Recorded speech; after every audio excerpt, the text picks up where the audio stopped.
And we are live here on Plus One EXP's Roll for Content Actual Play channel. My name is Tony Vicinda. I'm Chief Alchemist here at Plus One EXP.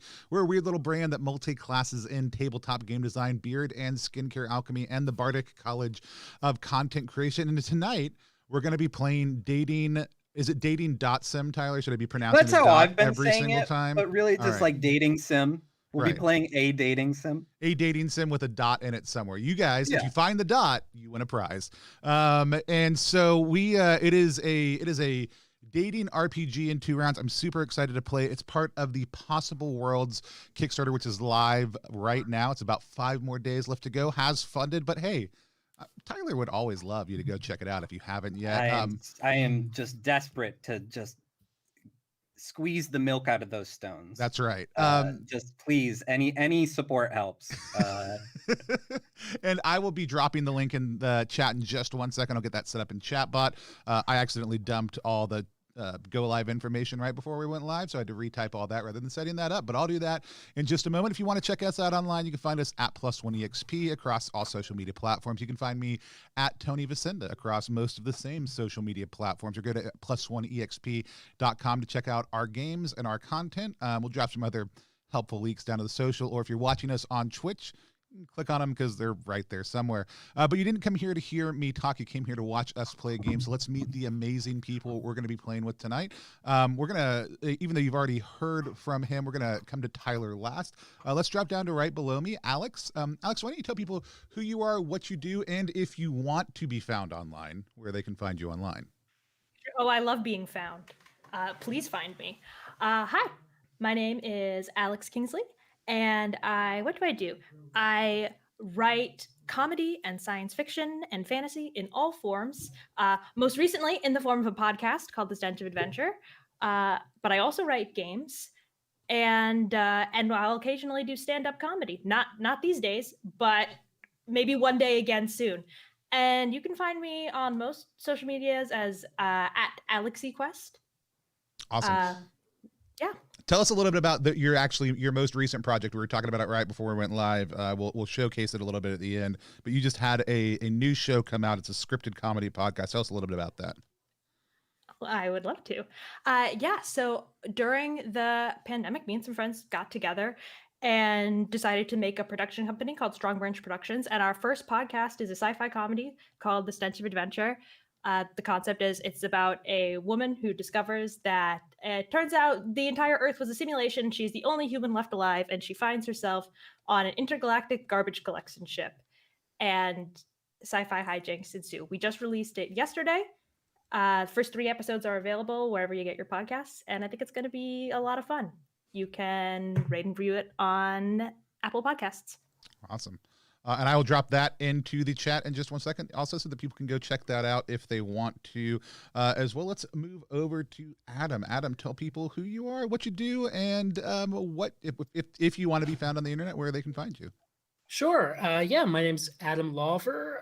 My pronouns are he, him, his. I forget if we're saying that or not.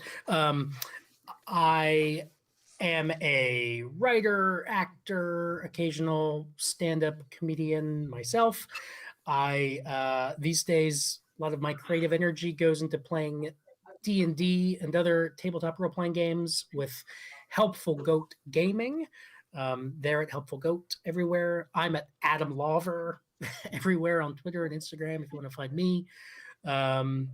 If you want to hear me play D&D with Dominic Monaghan from Lord of the Rings and Lost, you can find that in the Goats and Dragons podcast feed. If you want to hear a weird little podcast, scripted audio drama / comedy about a couple of guys who are big fans of Rodney Dangerfield, that goes kind of off the tracks in a sci-fi kind of way, you can find the Podney Dangercast. And if you want to read a weird book that I wrote that Tyler published through his company Plays in Verse, you can look up The Last Thing I'll Ever Write, Part 1, which, right? It's a very good book. It's such Hell, a good... I published it. He did. I'm excited to go check that out. I think everybody out there is really wondering, why would you ever let Dominic play Dungeons and Dragons with you?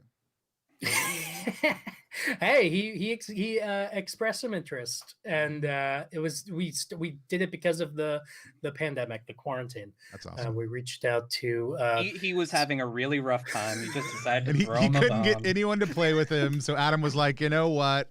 I don't like Dungeons and Dragons, but I guess so. He was a consummate creative player. He was a lot of fun, and yeah, that's called Dom and Dragons in our Goats and Dragons feed, and it was a great time. That's awesome. Well, and then last but certainly not least, the creator of Dating.Sim, along with 5 other games that are part of the Possible World Games Kickstarter that is live right now. We have Tyler. Tyler, tell people who you are, what you do besides the things I just said, or including the things I just said, but in more detail. And then there's a link if you're watching on Twitter right now, but you can also go to ttrpg.link, which is /PW, which is right below all of our faces, to check out Possible World Games Kickstarter. But tell us a little bit about the project.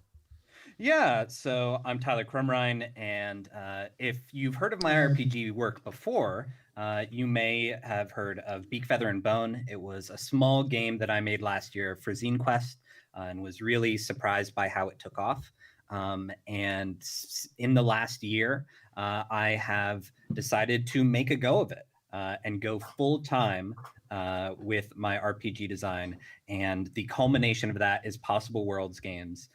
It is my games company where I am currently launching our flagship product, which is a subscription box of 6 micro RPGs. We'll be playing one of them tonight, where once a month for 6 months, you get a small game digitally. And if you back at a higher tier, at the end of it, you'll also get a nice box set collecting all of them as wire-bound notebooks. I'm really proud of it, and hopefully if this subscription model continues to grow, and as I continue to put out games, I really want Possible Worlds not just to be about making full-time RPG work possible for me, but also create opportunities for other early and mid-career designers, artists who are working in the game space, to give them a chance to make small projects that can, maybe might not get the same kind of push from a big company for something so small, but is much more attainable and is a much easier way for folks to,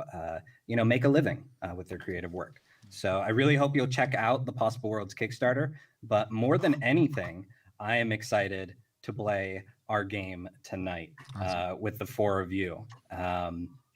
It's a ton of fun, and yeah, I'm ready to go when y'all are. Yeah. So first of all, thanks for damn fine cup of streaming just rated us. Thanks so much. And then King Bert says, Alex! ! Stench of Adventure rocks. So people are excited. And then, but yeah, go ahead and Tyler, you got some kind of tools in place to help people navigate that. Just as always, so that everybody knows, we've got a strong line against sexual violence on the channel, but we like to normalize the conversation around how we use tools and safety things in place. So I'm going to hand that over to you, Tyler, to take us through that conversation for the game also. All right. So Dating.Sim is one of the games in the bundle, and it is inspired by 2 things: reality dating television and visual novels, specifically dating sims. I've really watched entirely too much Bachelor and Bachelorette, to the point that I was in a fantasy league for a while, where we would do fantasy drafts of the contestants, getting points for good and bad behavior. So it really, my brain was formulating the mechanics of the show before I ever started working on this RPG. And then I'm also a big fan of visual novels or dating sims, specifically the weird ones. So there are some visual novels where essentially the point of the game is like you're going to try and date a cute anime girl. And that's all well and good. It'll, give you like a cast of people that you can try and pursue, and like multiple choice, choose your own adventure style selections of which responses you're going to give that lead you down different narrative paths. But the weird ones can really go off the rails. There's one called Hatoful Boyfriend, which is a pigeon dating simulator. And it was the strange games like that that kind of got my gears turning about like, all right, how can I create a game that lets us transplant these dating sims, these reality dating TV shows into different fictional environments? And so Dating.Sim was born. So what we're going to do with this game is we are going to play 2 rounds. The first round, we are going to play an approximation of the actual TV show, The Dating Game. If people haven't seen it, it was running, it's been on and off like over the years. I think it started in the 70s. I'm not sure. I know Steve Martin was on it at one point.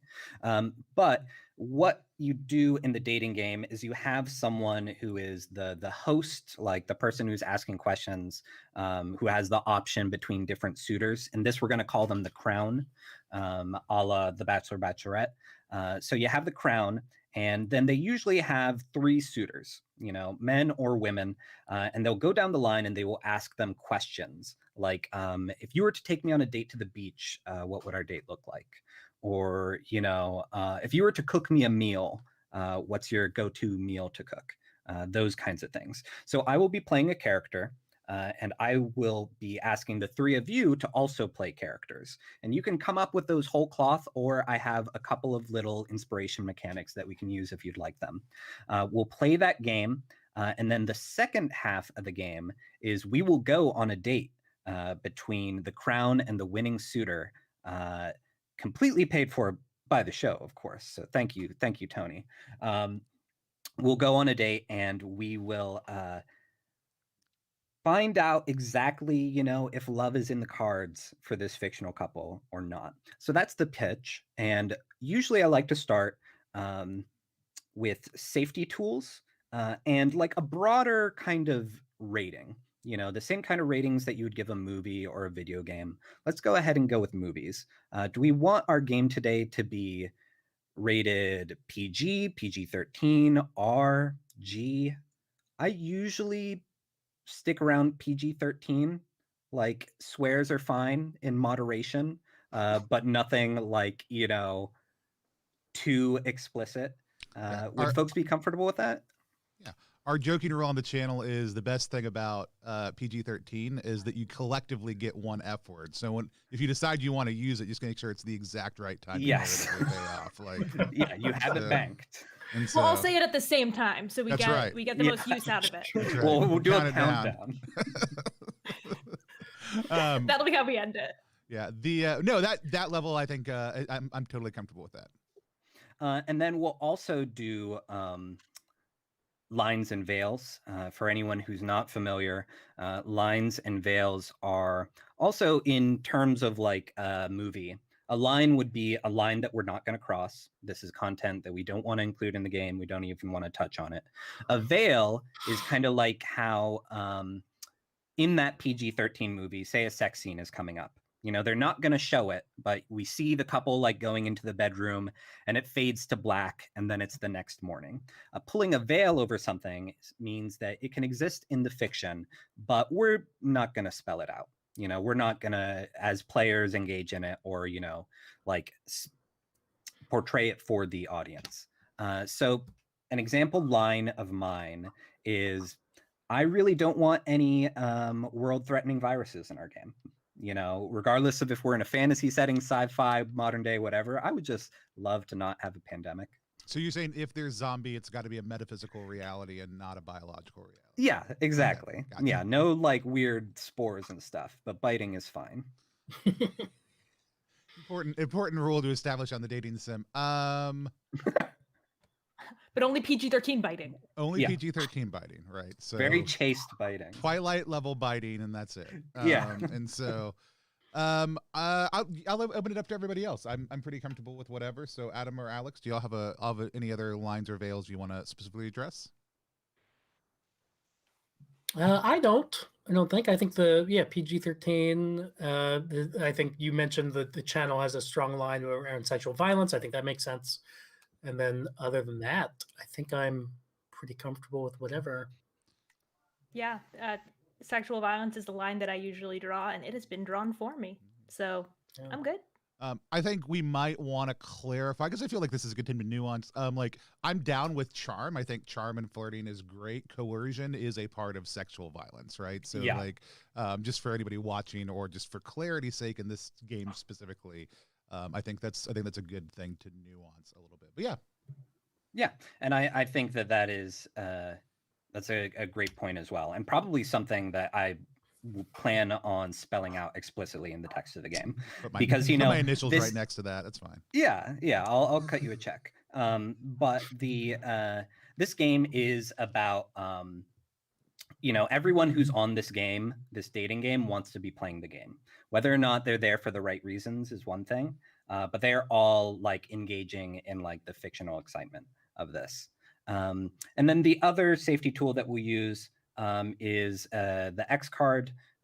So if there is any point where you want us to just kind of like pivot from something, stop and like no questions asked, change the content, you can feel free to vocalize that, or if you're not comfortable vocalizing it, we have a little chat here on our Google Hangout that you can just simply type an X in, and we will see a notification of that. With all of that taken care of, let's go ahead and jump into the meat of it. Let's actually brainstorm our setting. So I've mentioned that this can really be in any kind of setting that we would want to play. But is there anything that you all would be particularly interested in exploring? Would you like to be in a fantasy realm? We could be in a sci-fi setting.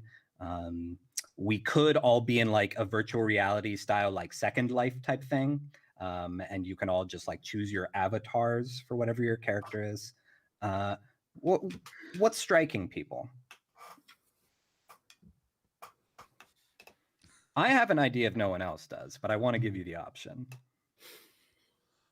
I'd love to hear a couple pitches. I do like the idea of sci-fi. I do like the idea of uploaded avatars, but I also like that as just normal life. Like, I like pods in a like matrixy type situation, but people are aware of it, and that's just kind of how we live. I think that's an interesting take, but I would love to hear a couple more pitches before we maybe land on one. I was similarly gonna pitch sci-fi, if only because I listened to the first 3 episodes of Stench of Adventure today, and so I've got like sci-fi Hitchhiker's Guide to the Galaxy on my brain. Should we play a Stench of Adventure side quest dating show right now and just add it to the canon of the universe? I don't think enough characters have been introduced in the show yet for us to fully flesh it out. Oh, there'll be enough for a dating sim, and that's a promise. But no, this'll be different. I don't know why my automatic thought when you said pick a setting, I was like, it's a burnt down Denny's. I don't know that we should do that. I think there's a lot more rich stuff to play with in a sci-fi. I don't know. World. I think that we might, we might have you got your chocolate and my peanut butter, you got my peanut butter and chocolate scenario where we have sci-fi Wendy's or Denny's. Yeah. It could also be a Wendy's. I'm not picky. No, I like Denny's better. Adam, do you have anything to contribute? No, I like this kind of emergent. What is this? Like a post-apocalyptic sci-fi Denny's? Denny's, like, is just in the aftermath of a sci-fi attack. Okay. Maybe I'm gonna spitball this. What if? And I don't know if this is permissible within the context of the game or not. So if I'm breaking it, tell me. What if it is post-apocalyptic and we do have pods, and that's how we escape the nightmarish reality? So the first part of the show is hosted in a burnt-out Denny's, and then we go on the date in our pods. I will take that and raise you one more. Yes. What if there has been a world-altering event, and we are in pods, we're in virtual reality, but we are in the Denny's-sponsored virtual reality. We are all employees of the Denny's Corporation, that they have funded the virtual reality that we live in. So beneath this burnt down Denny's, we all live in a Denny's world. Now, question, Tony, what's better if the dating show is in the virtual reality and the date is in the real world, where like everything is terrible? That's Yeah, better. I want to construct a date in a ruined world.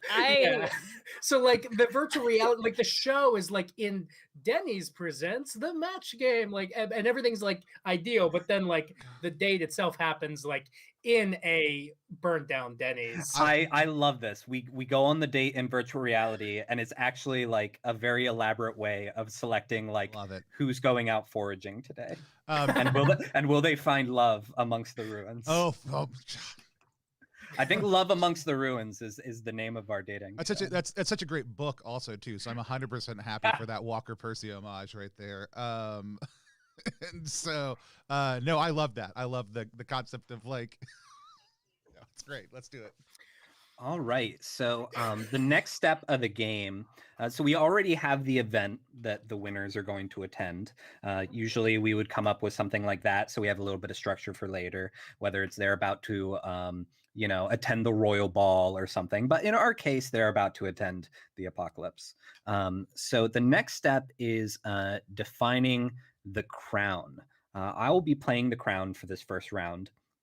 And I'm going to say that I am playing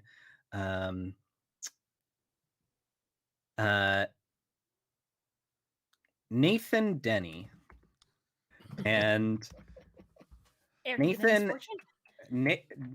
is an heir to the Denny's fortune. I was going to ask, are we all Denny's now, or is Nathan? I think I am the Denny that is I think I'm one of the low tier Denny's. Like I'm like a second cousin or something. So I have enough leeway that like I got selected for the dating game, but not so much leeway that I didn't get selected for the dating game. Like high tier Denny's are buried underneath corporate headquarters. You're at an actual restaurant as a low tier Denny. Yeah. In this world, I imagine we are all familiar with the hierarchy of the Denny's. Yeah, we're all very familiar with the Denny hierarchy. It's like the royal family. Yeah.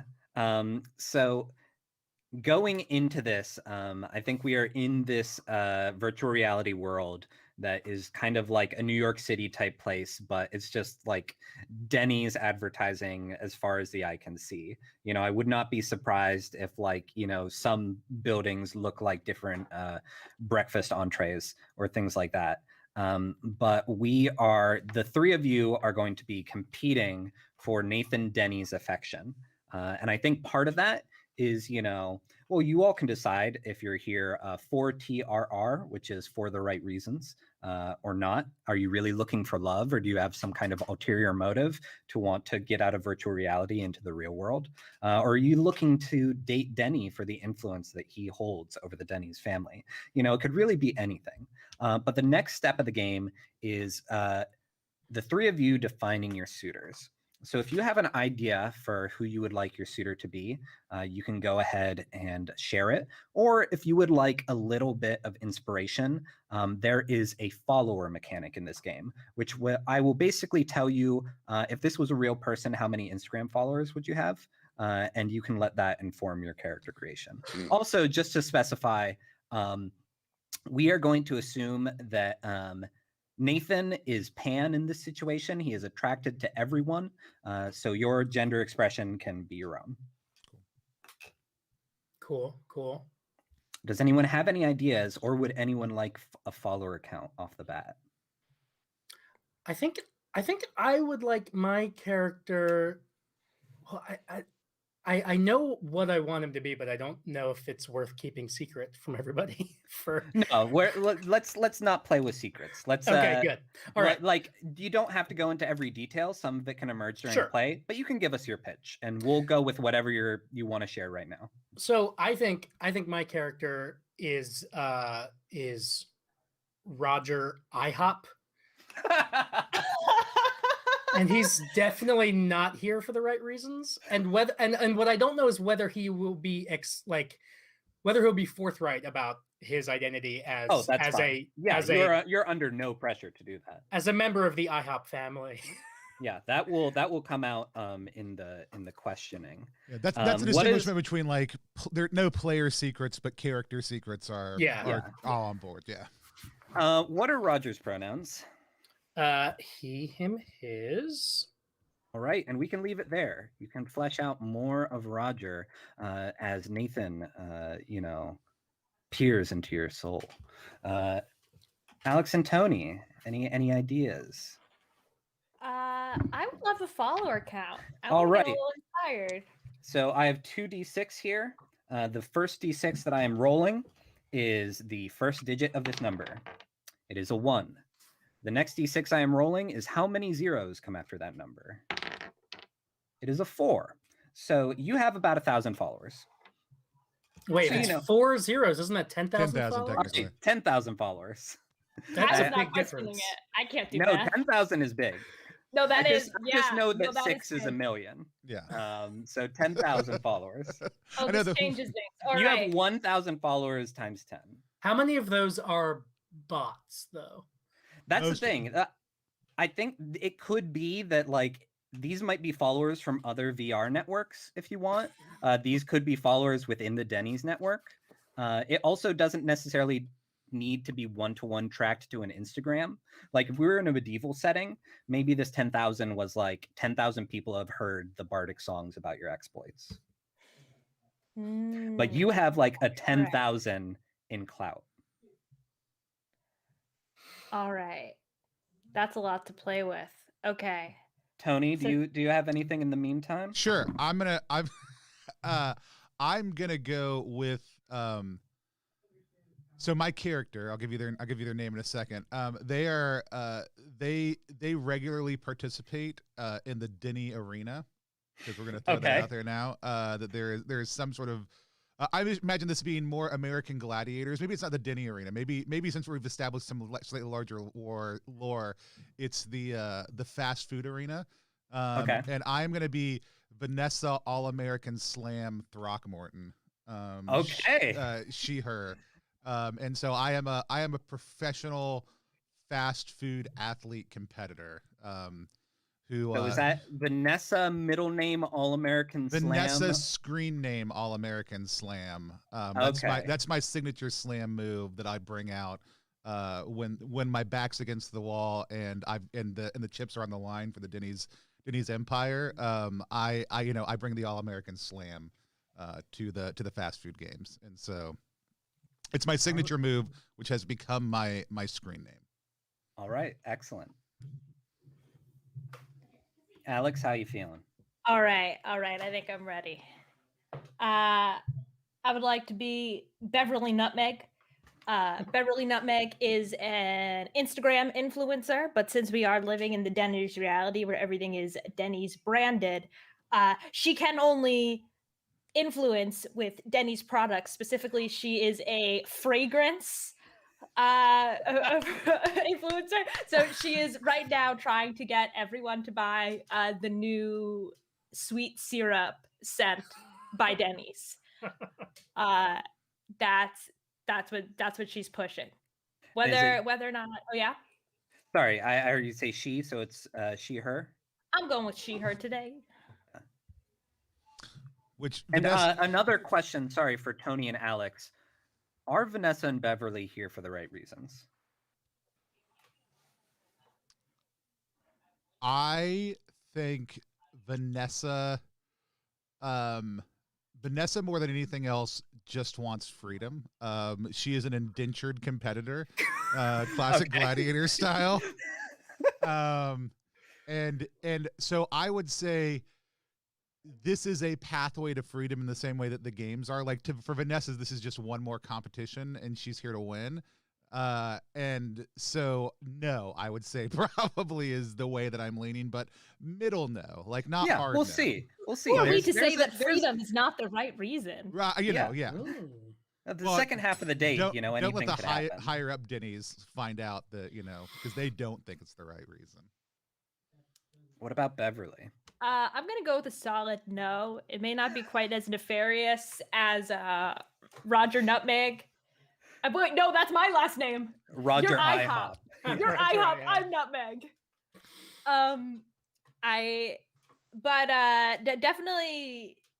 Definitely she's just trying to sell some perfume.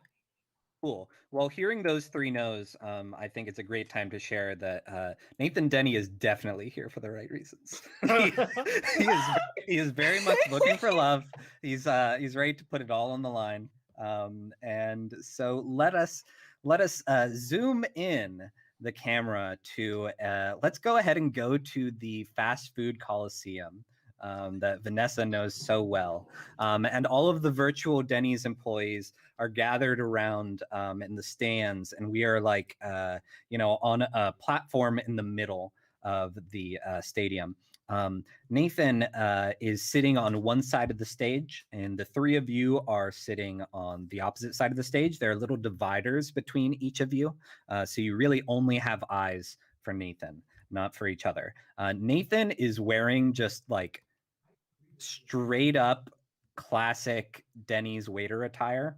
I'm gonna punch it up a bit. He's actually wearing like the maitre d attire, so like the door person, but it is very Formal much just Denny's like attire. yeah, very much like has the name badge on and everything. The three of you, as you sit on the stage, give us a snapshot of your look. Like, what are you wearing? Who are you wearing? What is your demeanor as we're about to start this game? Roger is he looks very nice. He's very, not quite formal. So yeah, what am I, business casual? He's got nice like pleated khakis and the button down, long sleeve button down shirt, very crisp, and he's wearing a tie. And he's, very, very handsome guy. It seems like he's here for the right reasons. Okay. It does seem like it. Alex, you want to go ahead? Oh, sure. All right.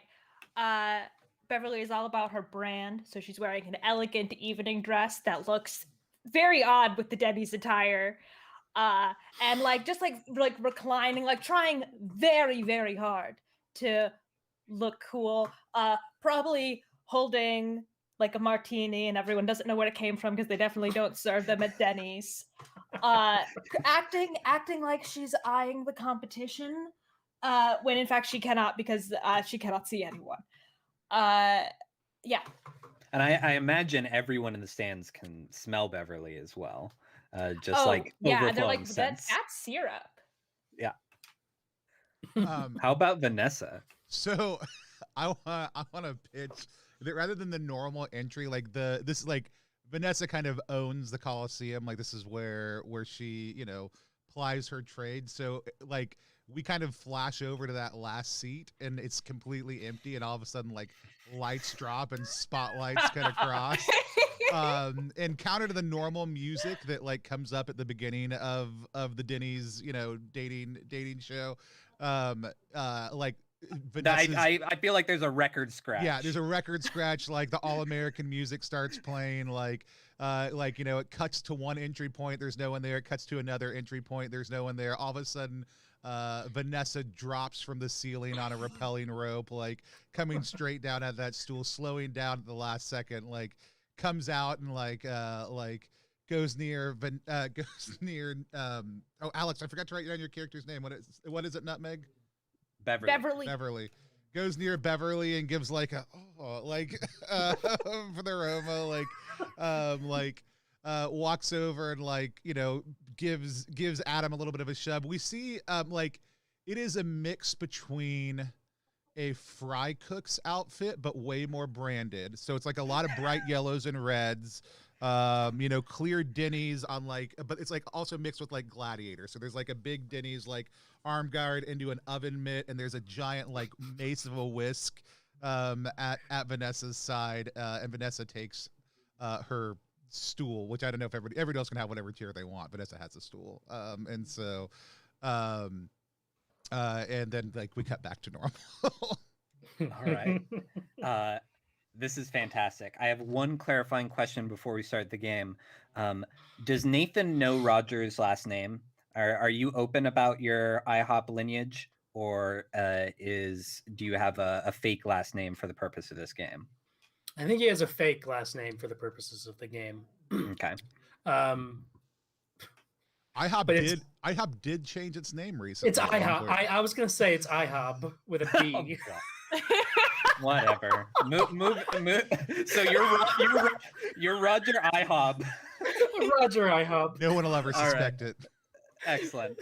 Fantastic. And All he's, right. he is eating a burger, much the way Beverly has a martini. Roger has a burger. So so the lights come down, the crowd goes to a hush, and Nathan addresses the contestants. Hello, thank you all so much for joining me here today. I'm really excited. I just, I've had butterflies in my stomach all week, and I really, really am so happy that you all are just here to fight for my affection. And it's just one of the most flattering things that ever happened to me. So anyway, I have some questions here, and I just ask that you be honest with me. That's all that I ask of you. Just please be honest with me. Whenever he said fight, Vanessa totally took her mace and like slammed it into the palm of her hand. So Nathan looks to Vanessa first and says, Vanessa, you are one of the most awarded champions of our arena. So you've certainly seen your fair share of battles. If the two of us got in a sparring match, would you let me win? Well, would you want me to? Are you telling me as my corporate overlord that I should let you win? Or are you asking me honestly and openly? All I want is honesty. Well, I don't think I would probably come out at you full force out of the gate. I'd probably give you a little bit of time to warm up. But I definitely don't think that in the end you would come out on top. All right. Okay. Thank you. Thank you very much. Beverly Nutmeg, you are similarly known far and wide for the work that you've done for the company and your advocacy of the Denny's scent line. If you were to recommend a perfect scent for me, what would it be?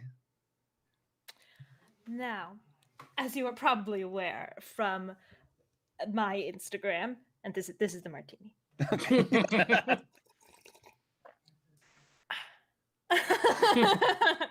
As you're probably aware, I am a master of scents. So first, I need to understand your natural scent. And then she's gonna come up to Nathan and do a little. Oh, I see. All right. Oh, I know just the scent for you. You'll want to check out, and then she has a sample bottle right here. She pulls it out of the folds of her dress, and she says, you'll want to try burnt pancakes on the griddle by Denny's. Now, this one's free. Oh, all right. So yeah, Nathan takes it and he puts a little on his wrists and yeah, under his chin. It's like, oh, thank you. It's so thoughtful of you. Now, Roger IHOB. That's me. I have to admit, I don't know nearly as much about you. What is your role with the Denny's Corporation? Just classic all-American, not all-American slam like Vanessa here. It's kind of entry-level normal bus boy. Just started working a few weeks ago, and I'm just excited to be here working for Denny's. And everyone in the crowd says Denny's, right? So I look forward to a long career here at Denny's. And yeah, I just want to, if you want to learn about me, it's really, I guess what I would say is what I really appreciate and value most in this world is honesty. I'd say honesty. Oh wow! I also really appreciate honesty. That's so funny. Thank you, Roger. Yeah.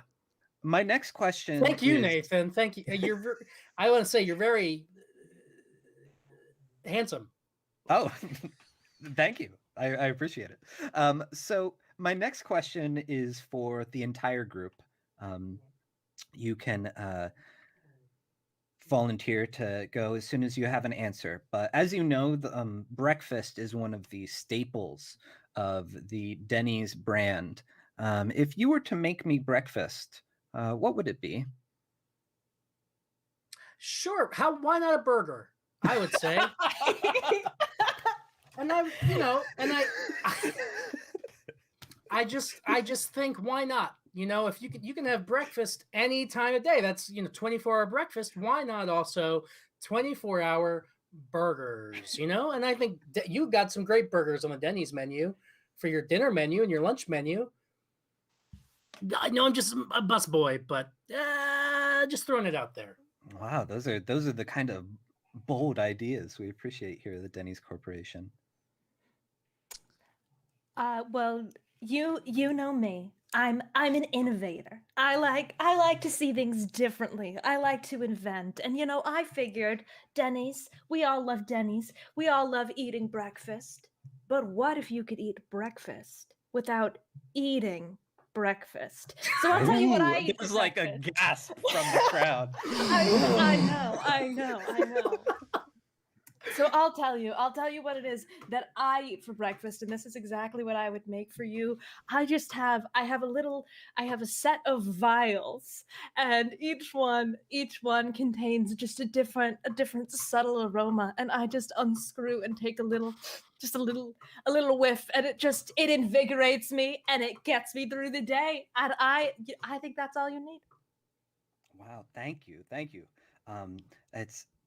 We really appreciate that kind of bold, innovative thinking here at Denny's. So thank you. And that's what I love about Denny's. Yeah. Vanessa, what about you? Well, I think it depends on what's on the schedule for the rest of the day. I mean, for the most part, I typically start my day with the T-bone steak and eggs. However, if we were going down to invade the Taco Bell empire in the South, I might start with a Santa Fe sizzling skillet for a limited time only.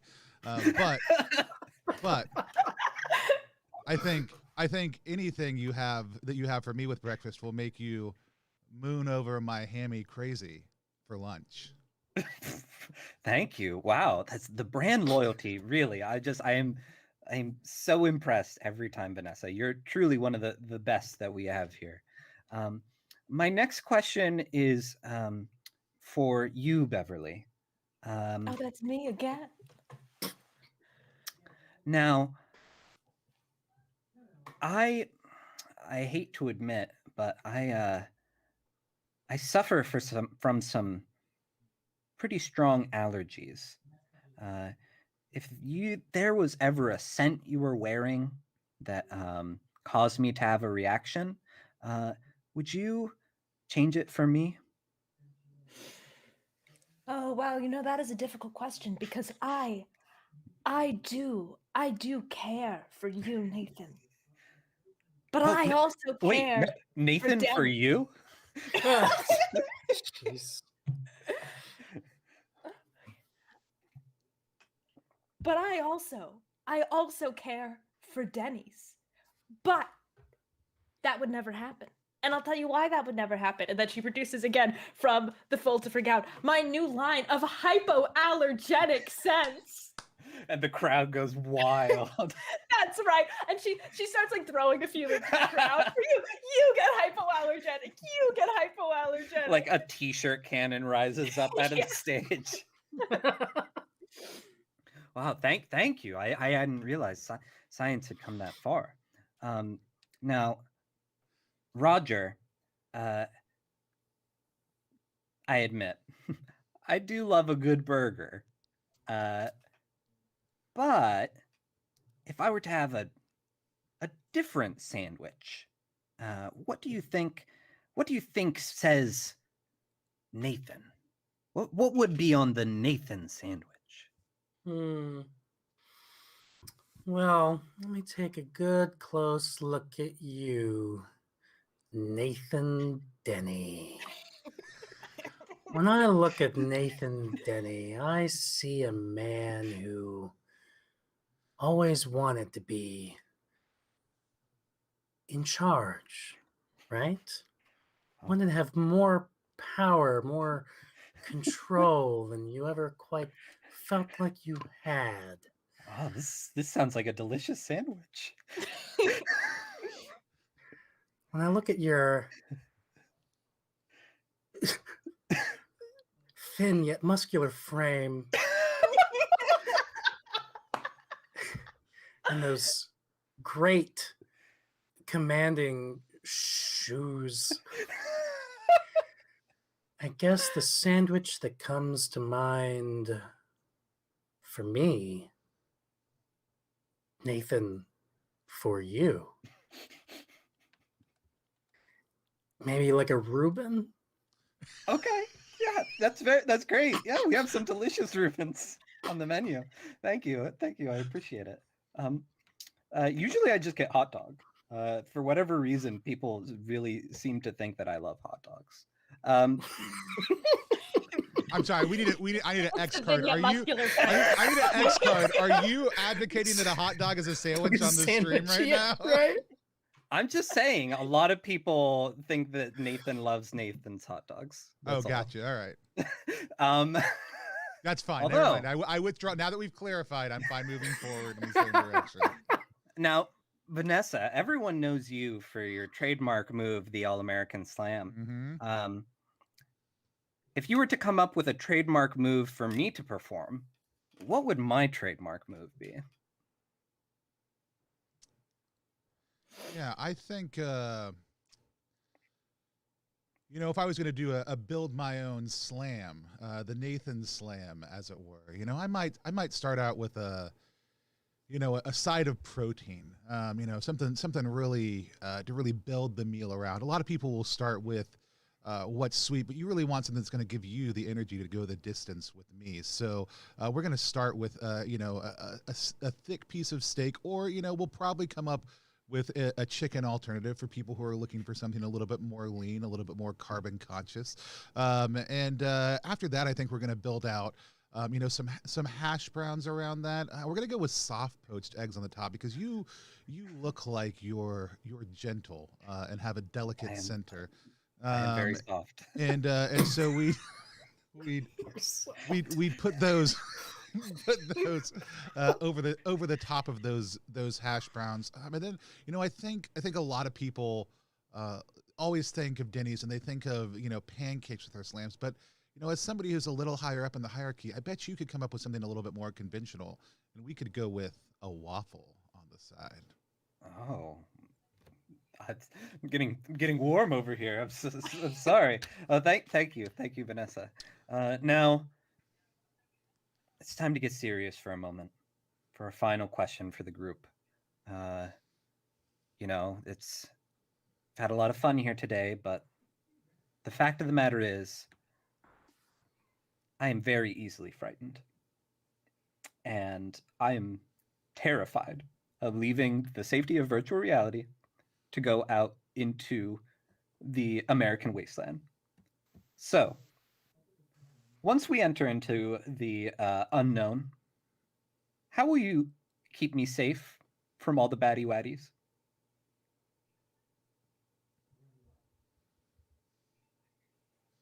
Vanessa, I'll start with you. But I actually think as you start to say it, Vanessa says, gives some sort of dumb The Rock-ish motion to the crowd, and just everybody screams. Everybody can smell what she's cooking. Everybody can smell what I'm cooking, and everybody screams the All-American Slam, and then Vanessa performs like the airboxing version of the maneuver. And then so she doesn't perform it on Nathan. No.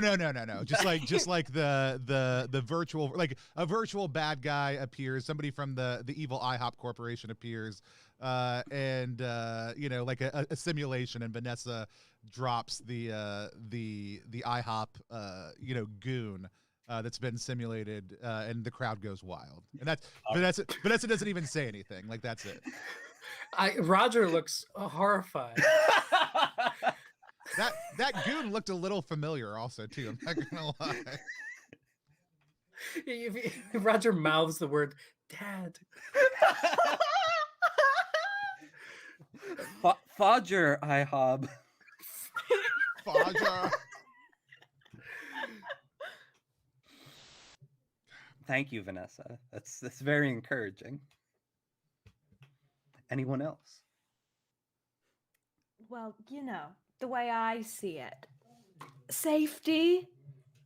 Who really needs it? Like I always say, seize the day, go out in the world. I mean, I for one have never actually left the virtual reality world, but I'm sure it's fine. Go out, live life, and I imagine my sweet, sweet scent will be very attractive to wild animals. Come what will. I say I say it's all part of the fun. Thank you. That's certainly good to know. Well, what about you, Roger? So Roger, that wasn't like a simulation of Roger's father, the last like corporate kind of executive owner of the IHOP empire, and like he hasn't seen his father in years. He's presumed dead, right? So this is like shocking and horrible for him to see this simulated, simulation of his father murdered in front of his eyes. So all during Beverly's answer, like he's just like kind of like getting very emotional and very like kind of upset. And but as you turn to him for his answer, he like it seems like, if there have been any kind of close-ups on him, it seems like, oh my God, Roger's about to like blow his cover. He's about to like blow and like reveal like who he is. But at the last minute, he kind of turns it, and he turns to you, and he gets off of his stool, and tears streaming down his face. He says, "Nathan Denny, excuse me, I just feel such a connection with you." And he's being so honest. And I just think that if we together were to face the dangers of the unknown and the unsimulated, unvirtual reality outside of Denny's, it's just our authentic, honest, undeceptive love for each other that will keep us together. Love will keep us together. Nathan starts like snapping off beat. But he's been like walking slowly like up to you like throughout all of that. Takes my microphone. Love will keep us together. Thank you, Roger. You've all given me a lot to think about, and I appreciate that. So now is the point where I drop the curtain, and out of character, I talk the three of you through how I have been approaching this as Nathan. The two things that are a priority for Nathan are safety and escapism. He is very afraid of his family, but he's also very afraid of the great outdoors. So I was definitely like keying in on Beverly's like refusal to acknowledge reality. That definitely hit a sweet spot for Nathan.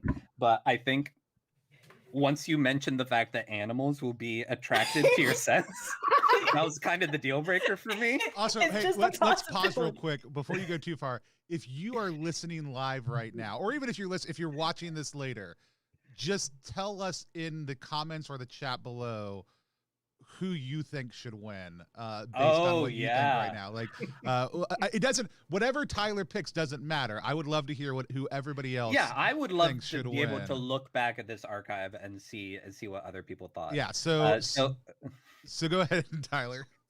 But I was digging Beverly, but I think to a degree Nathan was a bit intimidated by Beverly as well. So I think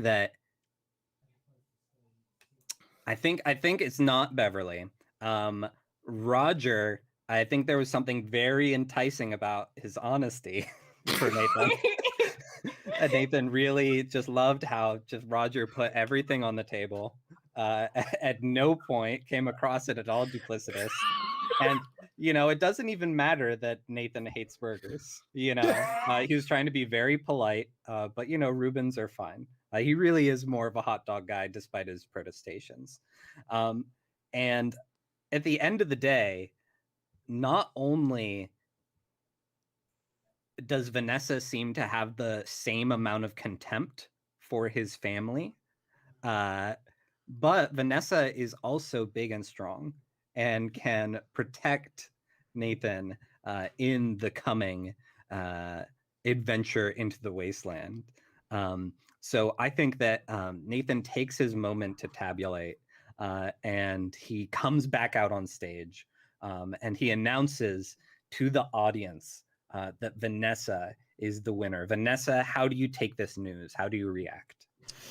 I think we see, the audio, it's announced, and I think we see all of a sudden, there's applause kind of erupts, and then all of a sudden it just hits dead silence as there's a realization that Vanessa's face has been entirely passive and Vanessa has not moved or responded. And then Vanessa goes, oh yeah. And Nathan reacts to that kind of tilt of the head as if you were blowing a kiss, and catches it. Thank you. Now, which actually probably is 100% what Vanessa would like. Vanessa probably loved that. Yeah, let's be honest. So on the other side, how do Roger and Beverly react to their loss? Well, Beverly is all about keeping up appearances, so she's gonna continue to, sip her drink and go. Shoots a couple more fragrances into the stands. But she's holding. This is a big marketing opportunity. She's holding a glass of perfume, and it shatters in her fist. She clenches it, and now there's just syrup smell. It's really just syrup. It's not even a free. It's just syrup. Spilling all down her arm. And what about Roger? Well, Roger has clear instructions from his mother, the IHOP matriarch, that he must win this dating sim to get close to Nathan Denny and either control or sabotage the Denny's empire. And he knows that he is not welcome back home or to the IHOP empire, having lost.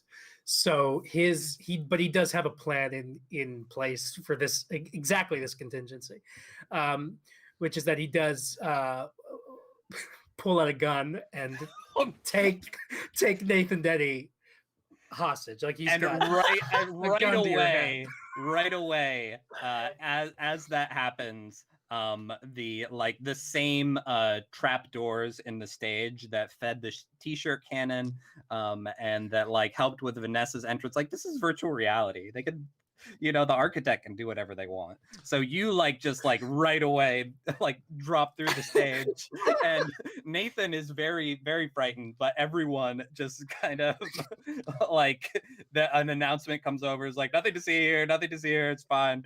And then I believe that is the point where Vanessa and Nathan are ushered into the next area where they are prepared for the second portion of this date and this game. Yeah, I like the idea that actually he's tilting back into that pit, and there's a second where everybody's worried Nathan is going to go over, and all of a sudden we see a strong fist reach out and just grab Nathan's shirt right in the middle. Yes, and it pulls him close, and it's Vanessa back up, who's pulled him back from the edge. And I think into an unintentional embrace. Yeah. Oh, 100%. Yeah. It's like an actual moment of potential that's intimacy romance for the first time. Yeah. And so the A couple comments for chat. Eldritch Mouse really wanted Roger. I am listening, but I need to plug in my laptop. That's fine. Wanted Roger IHOB to go out into the wasteland, which I'm not gonna lie. I was rooting for Roger. Like I was really rooting that these two great companies might come together. I did want to see how the corporate espionage went. Yeah. Sure. Which I don't know what Roger would do. Maybe it's not done. Who knows? Clarity says, I cannot draw, but I need someone to draw all of these characters. You know what? We had our first piece. I forgot to bring it up. We had landed upon a concept on a stream of Troika the other night that was absolute blast. But the Crawl Daddies being Louisiana's #1 OSR RPG podcast, and it was just meant to be a funny thing, and we had somebody create a piece of fan art for that. So if you can draw and you want to draw some of these characters and hit us up on wherever, I am going to be marketing Dating Sim until the ends of the earth. We at Possible W Worlds. Eldritch Mouse also just pointed out, hilarious to imagine a VR avatar just pulling out a gun, which is a great point.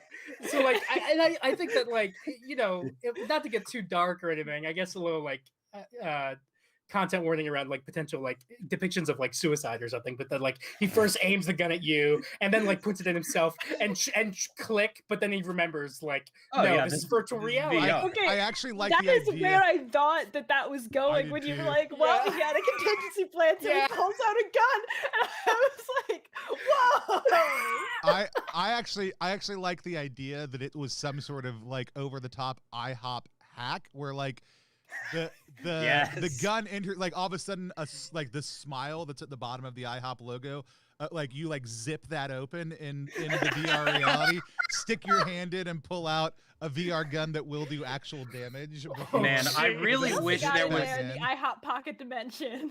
So, I really wish there was more product placement in the Matrix. So, they left a lot of money on the table. His last words were definitely IHOP, you hop, we all hop. And then as he's collapsing down the chute, so I'm good to just go ahead and power through to the next round. I absolutely need to take a break actually. That's fine. But I can, like 3 minutes is all I need. So we don't I'm gonna put up a graphic real quick. Hey folks, we've been playing. We are playing Dating Sim. We just finished the first round in the virtual coliseum of the post-apocalyptic Denny world, in which we all habitate to stay sane. We're going to come back and we're going to go out into the wasteland of the burnt-out Denny's on a date between Vanessa and Nathan Denny, and see what happens there. We're just going to take a real quick break, 3 to 5 minutes, and we will be right back after this. All right.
Hey, folks, we'll be back live in just one moment. However, just to let everybody to know, tomorrow we are going to be playing Grid Beef at 1 p.m. This is a stock car racing RPG about fast friendships and racing rivals. Come check it out. It's just by a small designer, Eli, who we're going to be sharing a couple free copies of, so come back at 1 p.m. Eastern time to check that out. Also, we believe that content creators and game designers should be able to have their content shared at no cost to them. If you want to help support the work we do here at Plus One EXP, you can go over to coffee.com and become a Plus One content champion. We do monthly giveaways. We have some extra content. We just started doing it, so there's not a lot there, but if you want to help support the channel, you can absolutely go check it out. But we're going to be right back to start back up Dating Sim again.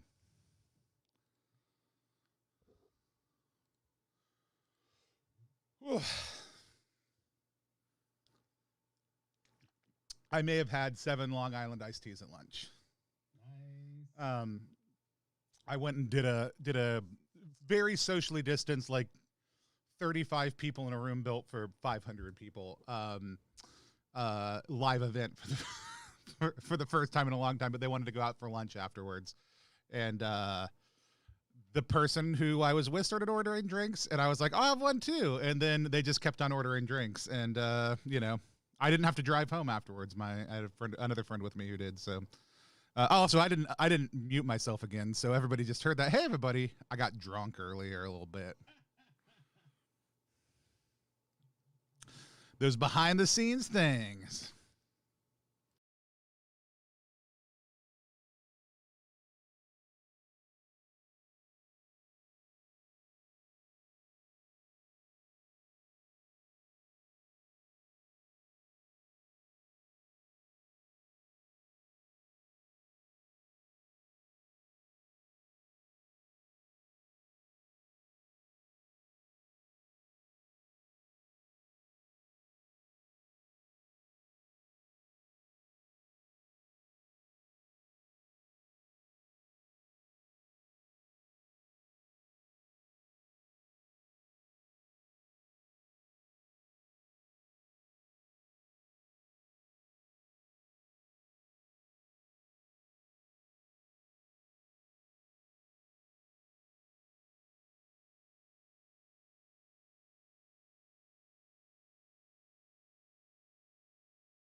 And we are back playing Dating.Sim, which is live right now. If you go to ttrpg.link/pw, it's the Possible World Games Kickstarter.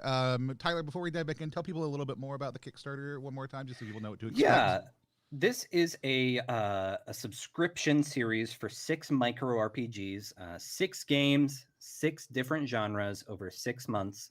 What you can do is you can back for 1 game, digital for $5. You can back for all 6 games delivered once a month digitally for $25, or for $50 you can get the digital subscription, but also I'll mail you a really nice boxed set of all of the games printed out as little wire-bound notebooks. So think like a steno pad, like a pad that a Denny's waiter might have, flipped over the top.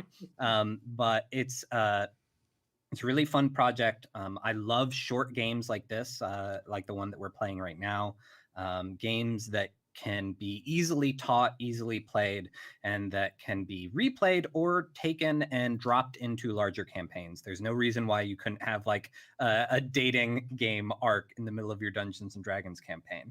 And that's true with all of the different games in the bundle. Yeah. So that's ttrpg.link/pw. And I'd really appreciate your support. Yeah. And because who's to say that the real treasure wasn't the dating sim that we played along the way? And so, you know, those dungeon bosses get lonely just like everybody else. If you type an !KS if you're watching right now, it'll bring up the link also for you right away. But Moonford said they're headed over that way. Awesome. Go check it out. I've already backed it at the $50 level. It was a day one back for me. I wasn't paying attention when you launched it live because I was trying to be lucky number 1 or lucky number 13, one of the two, and I was lucky number like 26 instead. And so I've really been very encouraged and flattered by the support. We've already funded, but really this is more than just a series of games for me. This is what's letting me become a full-time game designer. So I really appreciate everyone's support as I, I'm finally able to work for myself for a change and get these games in people's hands. The worst boss you'll ever have, but the best boss you'll ever have also too. As a self-employed individual, I'll let you know. You're like, dang it, my boss is the worst, and then you just you go look in the mirror and yell at them.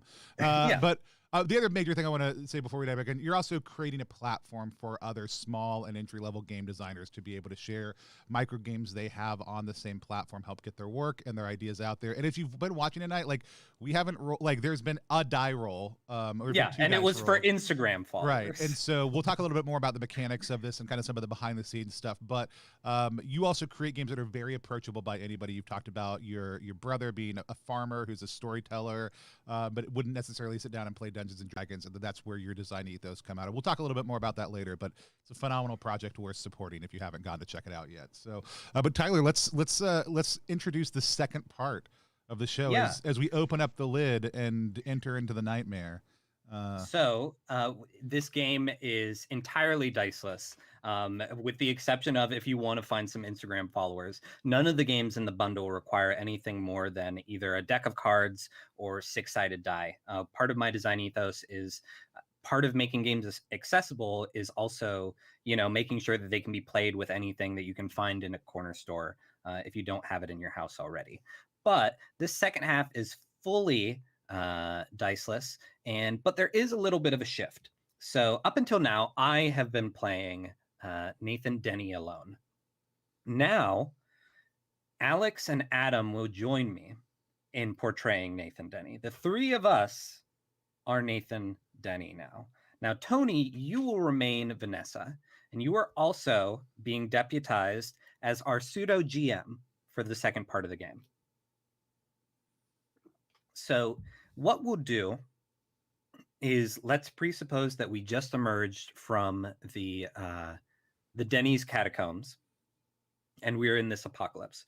What you're going to do is similar to the dating game. You're going to narrate a little scenario between Vanessa and Nathan, and you're going to get us to kind of a deal maker, deal breaker situation.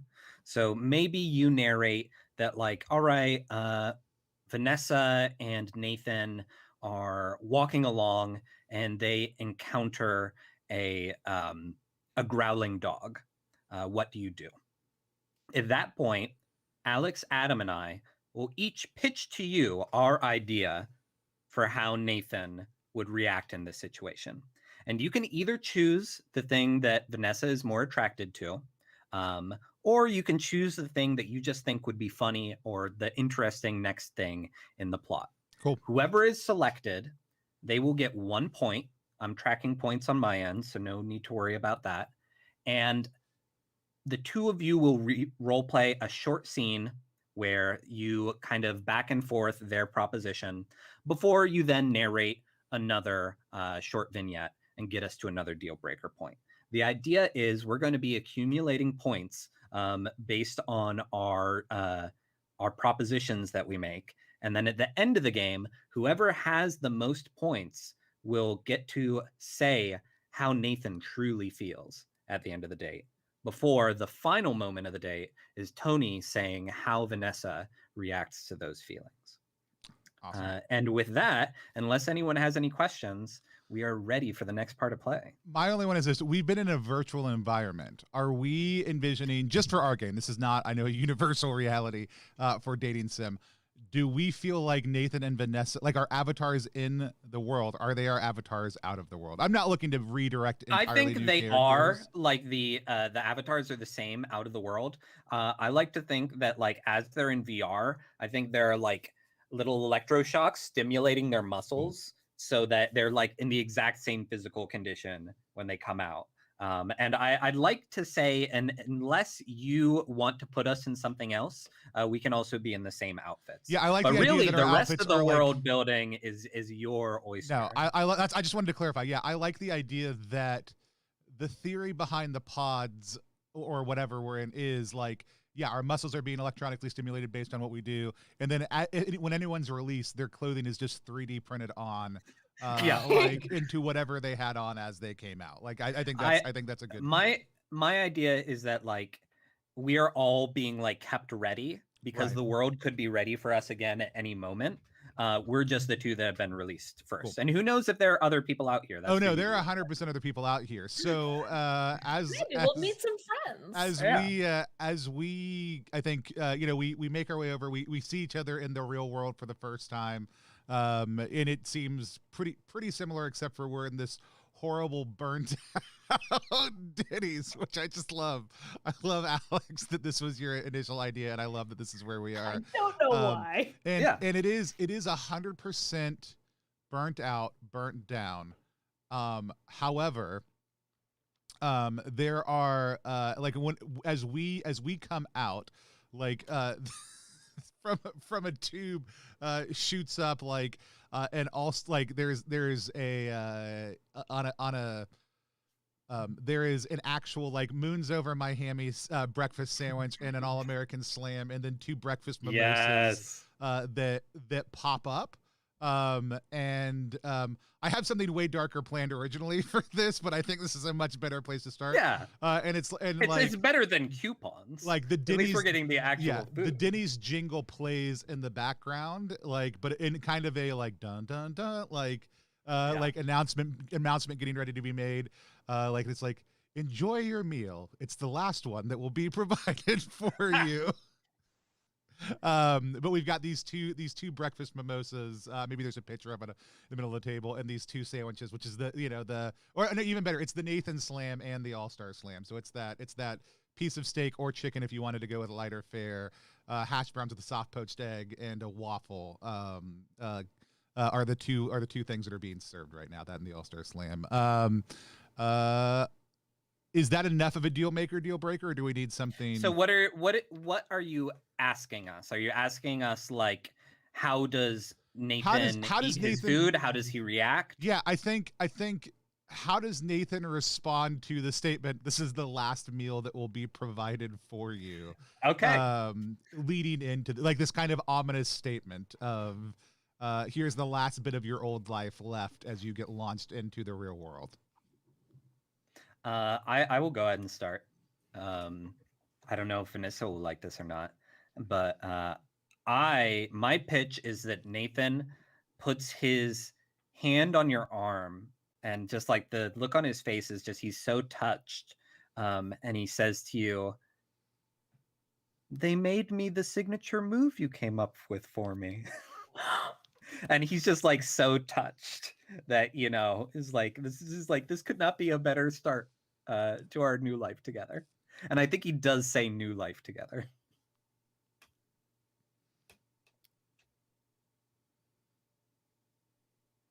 Should I share my headcanon? Yeah, go for it. All right. I think that really freaked Nathan out, because as we know, he is soft, both physically and emotionally, despite being then yet muscular. So I think he hears the announcement and goes, "Ah!" and then turns around and like starts pulling at the door of the pod to be let back in and like begging to be let back in and going, "Take me back, Denny's father, for all that is holy in the Denny's family, take me back." And then pod doesn't open. All right. And it's a really awkward start to the date, that's for sure. Adam, what is your pitch?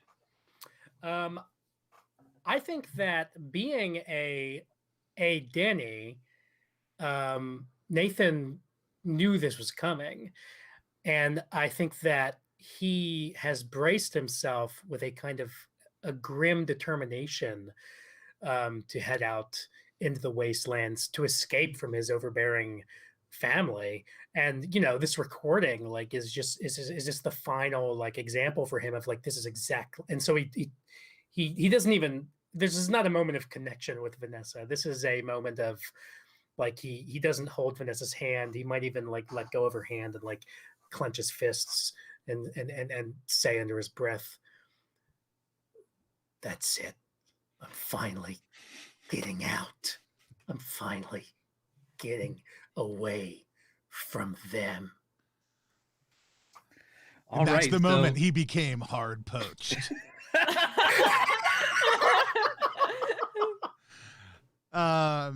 So what does Tony/Vanessa, which pitch do you like the most? And I'm just picking this based on personal preference, nothing else, right? Like it can be your personal preference as a storyteller, or you can, follow Vanessa's heart, but that's all on you. Yeah. This is actually a super enjoyable part, and I like all of those things.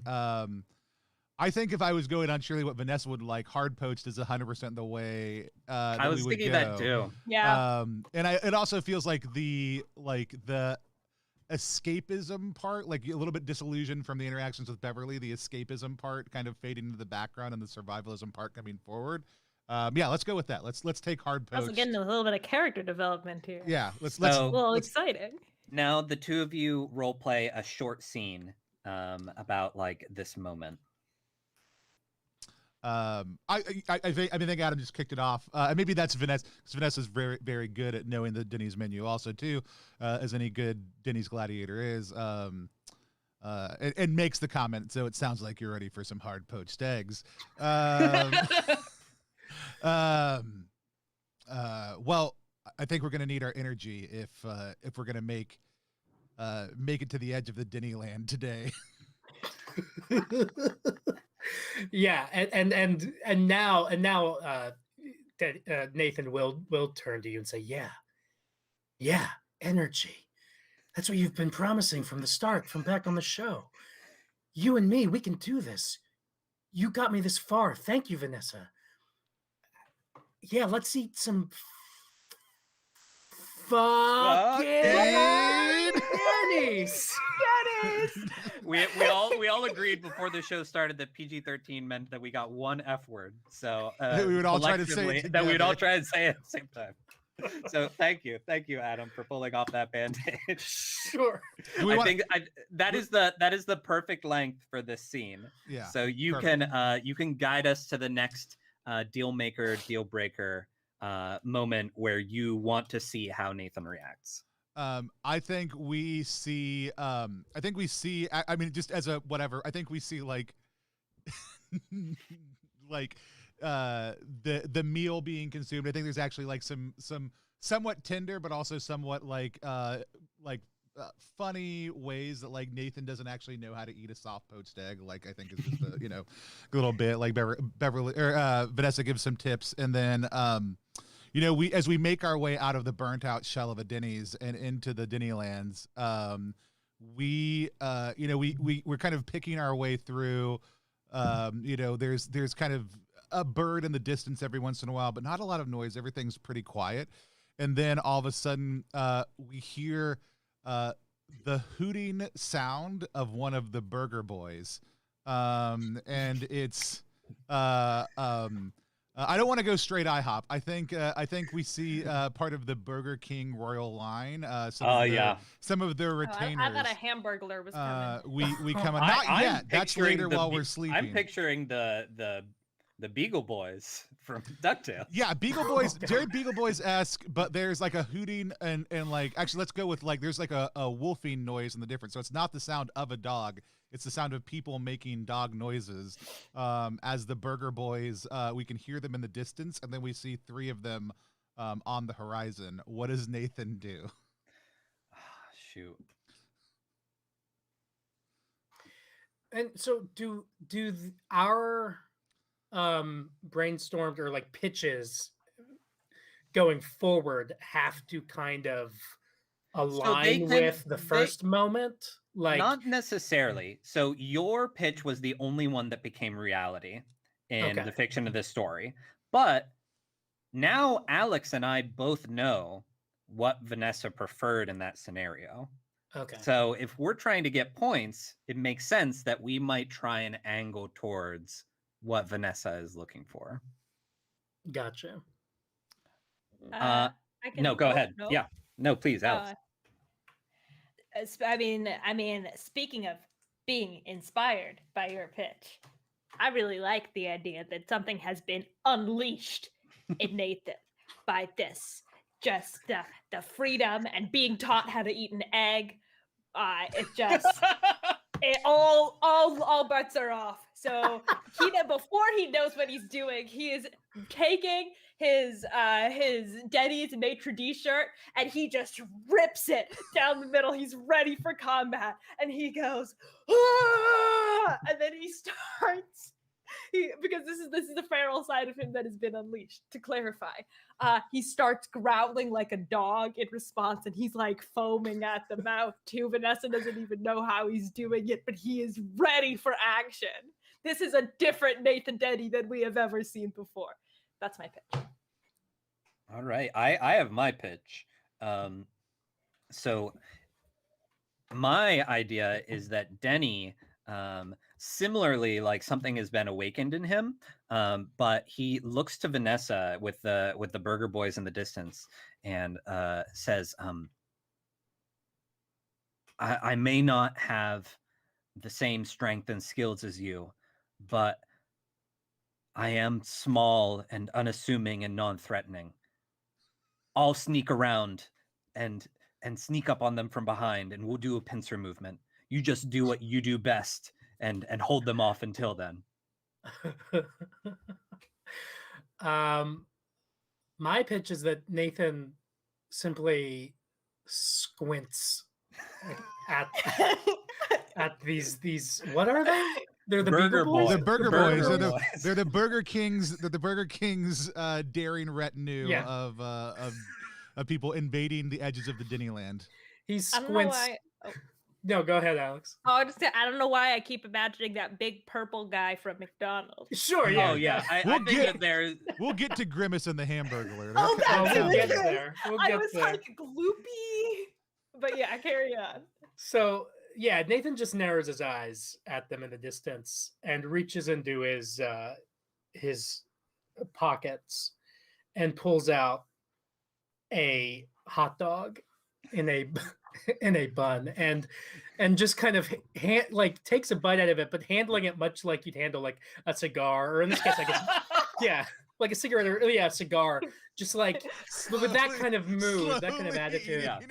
Very like noir hot dog eating. And he also pulls out another hot dog from his other pocket and offers it to Vanessa, and says in his gravelly and his hard poached voice, a hard poached detective voice, "You ready, miss?" Ooh, that confidence. Right. I'm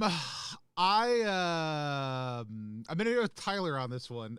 This is hard. It is hard to decide. So That's because it's ready. Good game design. I know.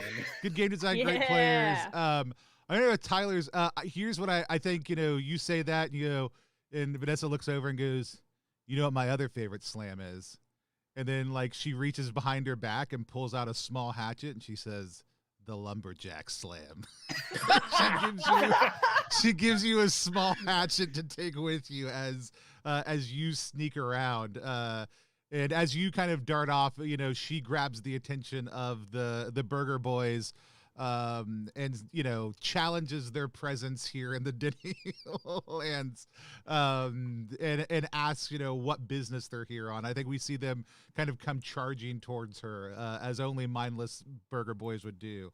And what do we see next? I'm picturing that Nathan has been wearing his like host apron that he has in his Denny's uniform, and while the burger boys are distracted, he comes up behind them and knocks them out with a rock. Just like what I'm picturing them like all like really clumped up because they're like always shoulder to shoulder. Maybe they're like triplets. And he knocks them out as they're distracted, and then ties them up with his apron, and then goes to Vanessa and like looks like he's about to go in for a hug, but like backs off and gives a high five. I think she gives him a high five, but she gives a high five and then like pulls him close, and it's not a hug, but it's not like rough, but it is another just like moment of intimacy. Like we see him kind of hesitate, and we see her kind of initiate and invite, but we're not quite there yet. I'm picturing like it starts as like a high five and then turns into like the meme of the two muscles. Yes, 100%. Like, from what is it, Commando or what have you, Carl Weathers. Anyway, so yeah, you can go ahead and guide us towards the next moment. So as we leave the the burger boys behind, we make our way to the edge of the Denny land. I think we're making camp for the night. And so we kind of see in this kind of it's another Denny's. This is the last Denny of the Denny's land. So it's another burnt out Denny's. We see other sets of pods here, and there's probably another Denny minor noble underneath this place waiting to be unleashed along the world. We see kind of a fire. We see. I'm gonna take the go ahead and the hot dogs. Nathan's pulled hot dogs out of his pockets because I did like that pull from Adam a whole lot, and is roasting them over the fire, and we go to sleep. That evening. Near each other, but not too near each other. And then we're awakened in the middle of the night by a dark purple shade. Yes. All right. There's the boy. Is that where you want us to jump in? So what does Nathan do? So I need to. Well, can I control? I guess part of it is. We're controlling what Nathan does? Yeah, you're like pitching a scenario. So if you want to include a little bit of world building in there, go for it. Well, I've been looking for an opportunity to build this in the whole time, because part of my stand-up routine is listing things that my like 9-year-old nephew has ostensibly Googled on my phone. And like, so things like, is mustard for poor people? Like that is like one of the saddest things I've ever heard. Or like why would a child? Yeah. And then like, so I list these, right? Like, has a koala bear ever met a regular bear? But I always builds up to the last one is always, and I say like, this last one I find very unsettling. Does Denny's have a basement? So, oh no! So I would like to have Grimace, like leaning over Nathan and Vanessa, and like, and yeah, they definitely like scramble when they wake and see him. But then Grimace just puts his hands up and he asks with real kind of exhilaration and like and importance. Does Denny's have a basement? All right. So, Adam, is there video of that on the internet? Because that sounds way too familiar to me as you say those things out loud. I think the only video of me doing that is when I did it at an open mic in Atlanta. few years ago Okay. at the Laughing Skull Comedy Lounge. I love it. That's awesome. I also did tweet the Denny's line. Maybe that's like, it.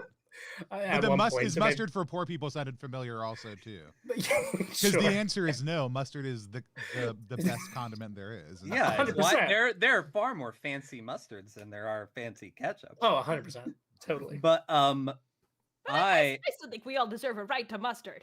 yeah, my Oh, pitch absolutely. is going to be I think that I regardless of what happens with Grimace, I think in my pitch Grimace is still like right on the edge of the fire line. And because we are close to these other pods, my pitch is that Nathan turns to Vanessa and says, we have to protect the pod people. I may not like my family, but I'd never forgive myself if something happened to them.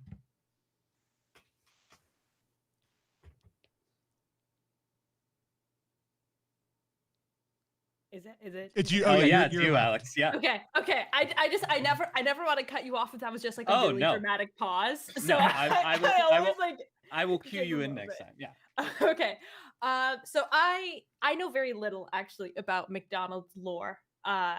It's okay. This which is a ironic. Denny's sponsored stream, so don't worry about it. All right, fantastic. So we can Yeah. say You can anything we say want anything about. you want about Grimace. My McDonald's headcanon is that Grimace is not so much a person as like a creature, like an animal.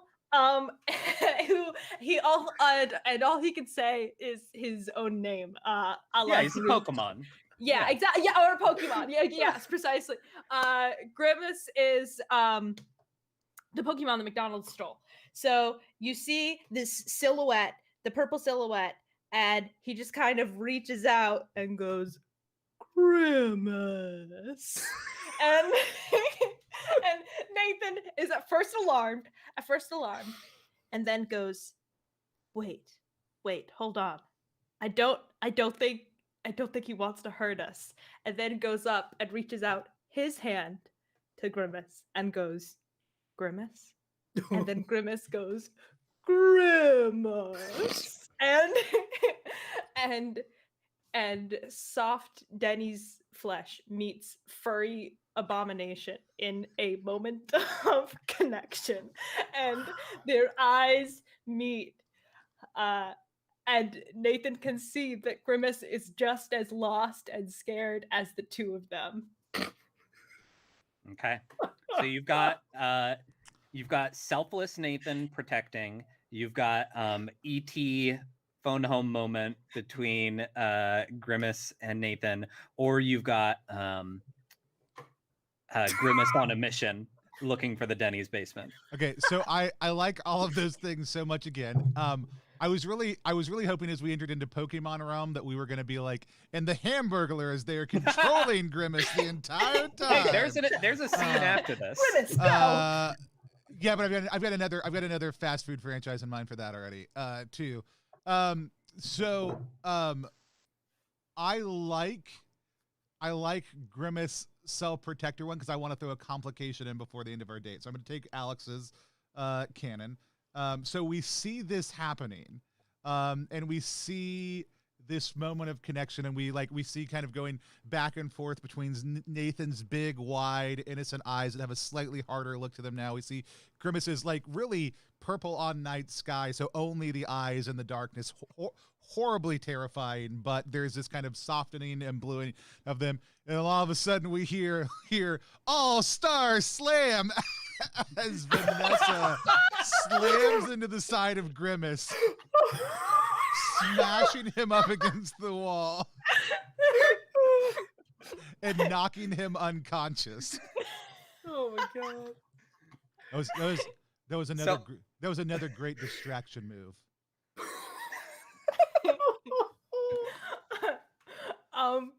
There are tears brimming in Nathan's eyes as he sees the friend that he just made. And if I may add another little headcanon, I think as he was getting slammed to the ground, Grimace went, Grimace!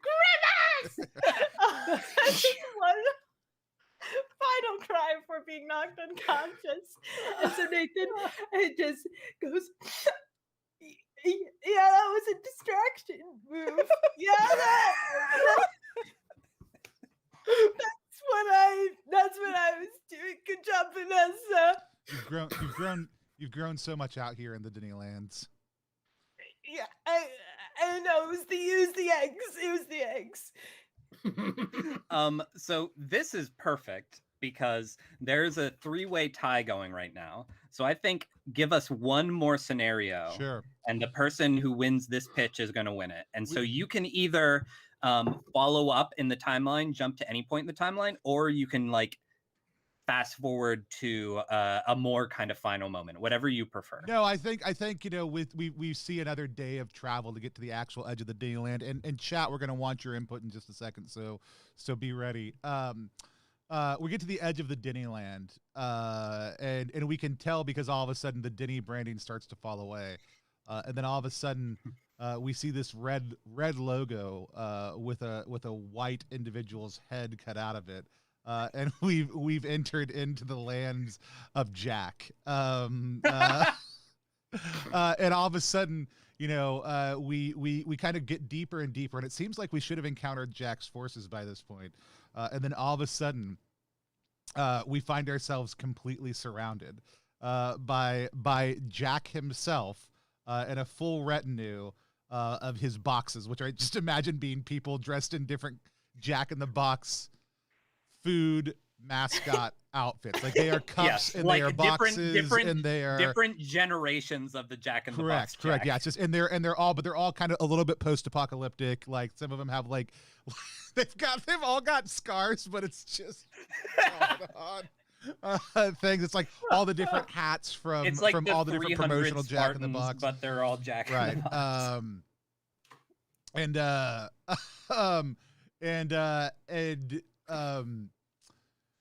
Jack, I should have prepared a good horribly intimidating thing that Jack says.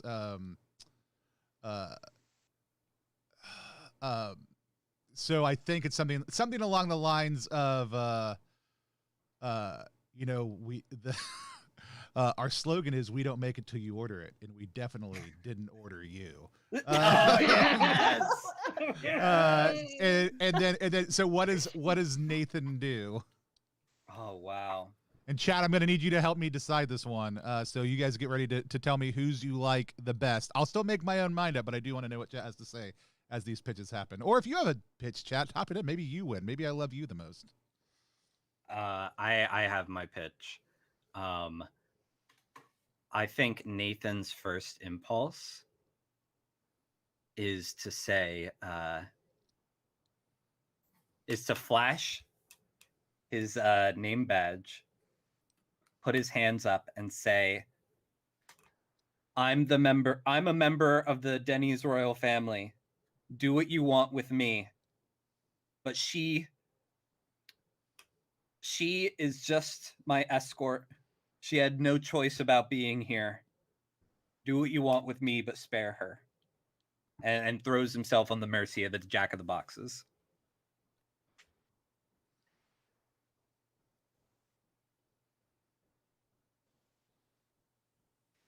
The end. This is it. This is the big moment. Just taking it in. I will say he is still how long after the Grimace incident did we say this was? We've had a full day. I also like the idea, though you are welcome to reject this, that the Grimace is following us at a distance. Like we've seen Grimace sign repeatedly throughout the course of the day, 100%. Like, oh, fantastic! This is good. This is great. Because this is what I'm thinking. He's still kind of disturbed by the whole incident, and he says, "I had a similar thought that he's gonna say, I am Nathan Denny. I too have my own fast food land, and I think why fight when we could be brethren?" And he's gonna hold out his hand for a handshake, And as Jack, because in my proposal, Jack is accepting of this. As Jack is holding out his hand for a handshake, that hot dog is gonna come back. He's gonna whip it out of his pocket, and he's gonna go, "Surprise, hot dog!" and whack Jack in the face. And at that moment, he goes, "Grimace, no!" All right, I like it. My pitch is that there is a battle of the five armies situation here. I think that not only where did the eagles come from? I think that Grimace was just a scout for an army of grimaces, or a band of grimaces that now that pops out. They pop out from behind I don't know, a copse. Is that a thing? A copse of trees?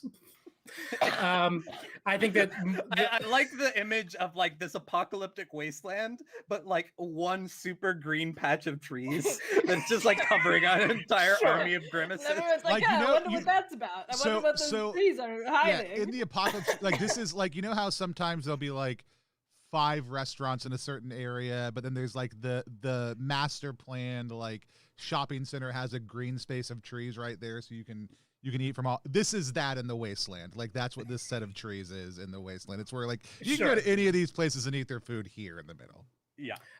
Eldritch Mouse on the chat does point out, and they are correct, that a band of grimaces is called a scowl. Oh my gosh. Excellent, Eldritch. So a scowl of grimaces is there. We've got a bunch of burger boys who are here to avenge their fallen. So that's 2.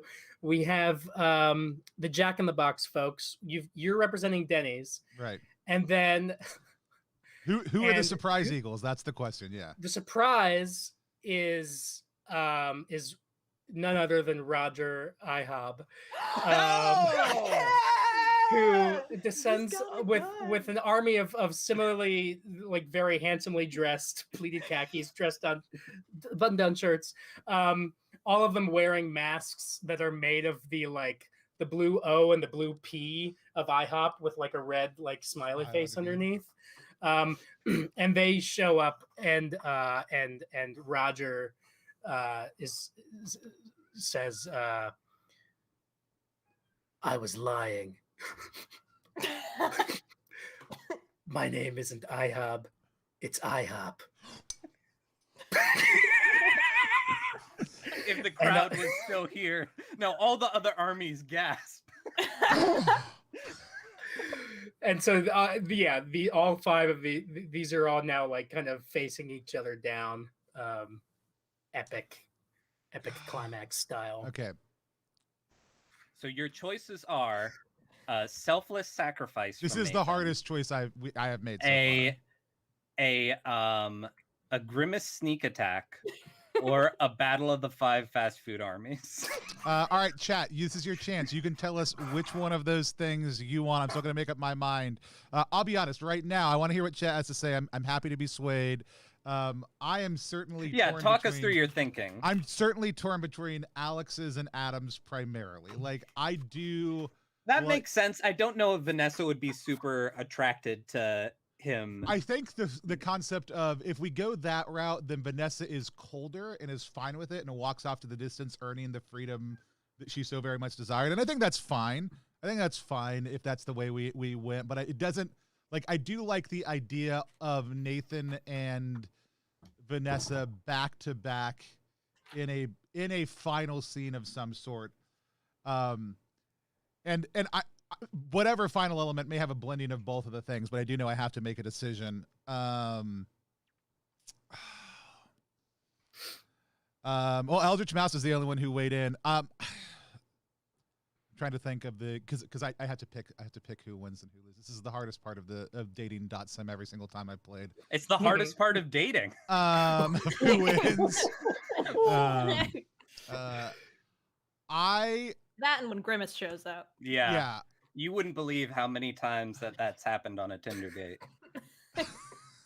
I think as much as I want to see Battle of the 5 Armies, I think we're going to go with Grimace now. Like I like the idea of the hot dog being shoved like in, like there's a small hole cut out, like so that the Jack can actually talk.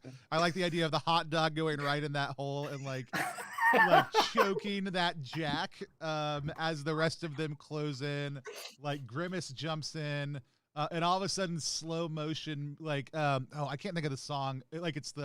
It's like the highly operatic, like da da da da, like that was horrible. That was not even close. Like starts playing. Yeah, no, da da da da. As we start, like the camera does slow spin around, and we start seeing like Vanessa facing one direction, like all star slamming somebody. Grimace like flying into another Jack, and then Nathan doing something. Because Alex, it's you, so you gotta tell me what Nathan's doing. I'll tell you what Nathan's doing. Nathan's got more hot dogs going on, I think, and is just flinging them directly into the mouths of all of these masks. It's like darts. It's like and all these Jacks are going down. I also want to add, I think that every time that Grimace attacks anyone, I think it's just these massive purple punches. And because we're in slow motion here, every time it's Grimace. Like, I like the idea in this canon that we never paid for the full CG of Grimace, which is why we've only seen like eye shots, a dark body being slammed to the wall, and then like fists flying into the screen as Grimace gets said, but never the full body because we just couldn't afford it for the CGI reviews for it. I do actually like, though I did pick Alex, I do actually like all of a sudden other fast food armies showing up and the Roger IHOB thing, and this we need evolving Roger into IHOB, a larger battle, 100%. But I do think we see like the close, so like that, like we start fighting, that happens, these other things come in, we see like all these different vignettes of the carnage of the battle of 5 armies, and then in the end we see a couple Jacks limping off in the distance. We see Roger IHOP's dead body. Or is it? Who got him? Not the first time. There's definitely a post-credits stinger. Yeah. I definitely think we see like a shattered Grimace jaw. One of those scowls of Grimace's got him, because I think the Grimaces ended up on the Denny side. It was like a Denny Grimace alliance. And did we have an army of Grimaces in this canon, or was it just our one boy? maybe it wasn't as big of an army, but I definitely think it was like 20 other Grimaces showed up, and they were this Grimace's a scowl pack. of A Grimaces. scowl of Grimaces like showed up. Yeah, a half scowl. Yeah, a half scowl. And a baker's scowl. A baker's scowl. Don't bring Corner Bakery into this.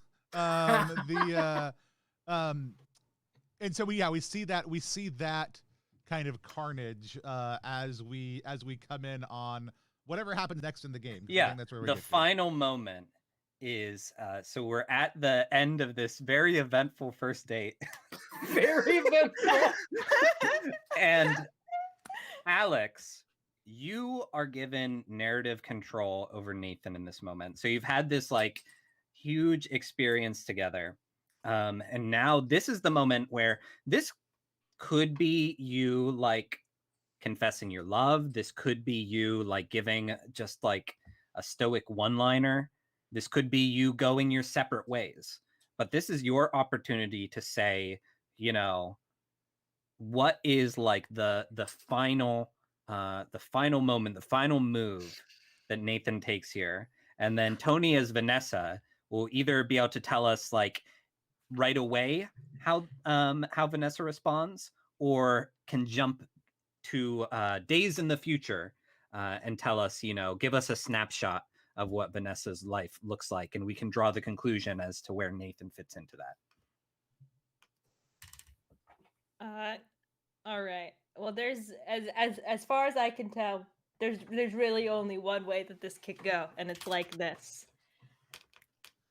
Nathan, he's covered in ketchup and mustard that is not for poor people, and all sorts of the finest of mustard. The finest mustard, all sorts of fast food nastiness. And through his and a battered and bruised haze, he says, I wasn't sure at first. I didn't know if I could do it, and I didn't know if I could be with you. But after that, there is no doubt in my mind that you are the one that I'm meant to be with, and that is meant to keep me safe. And he starts walking towards Vanessa, and he walks right past Vanessa.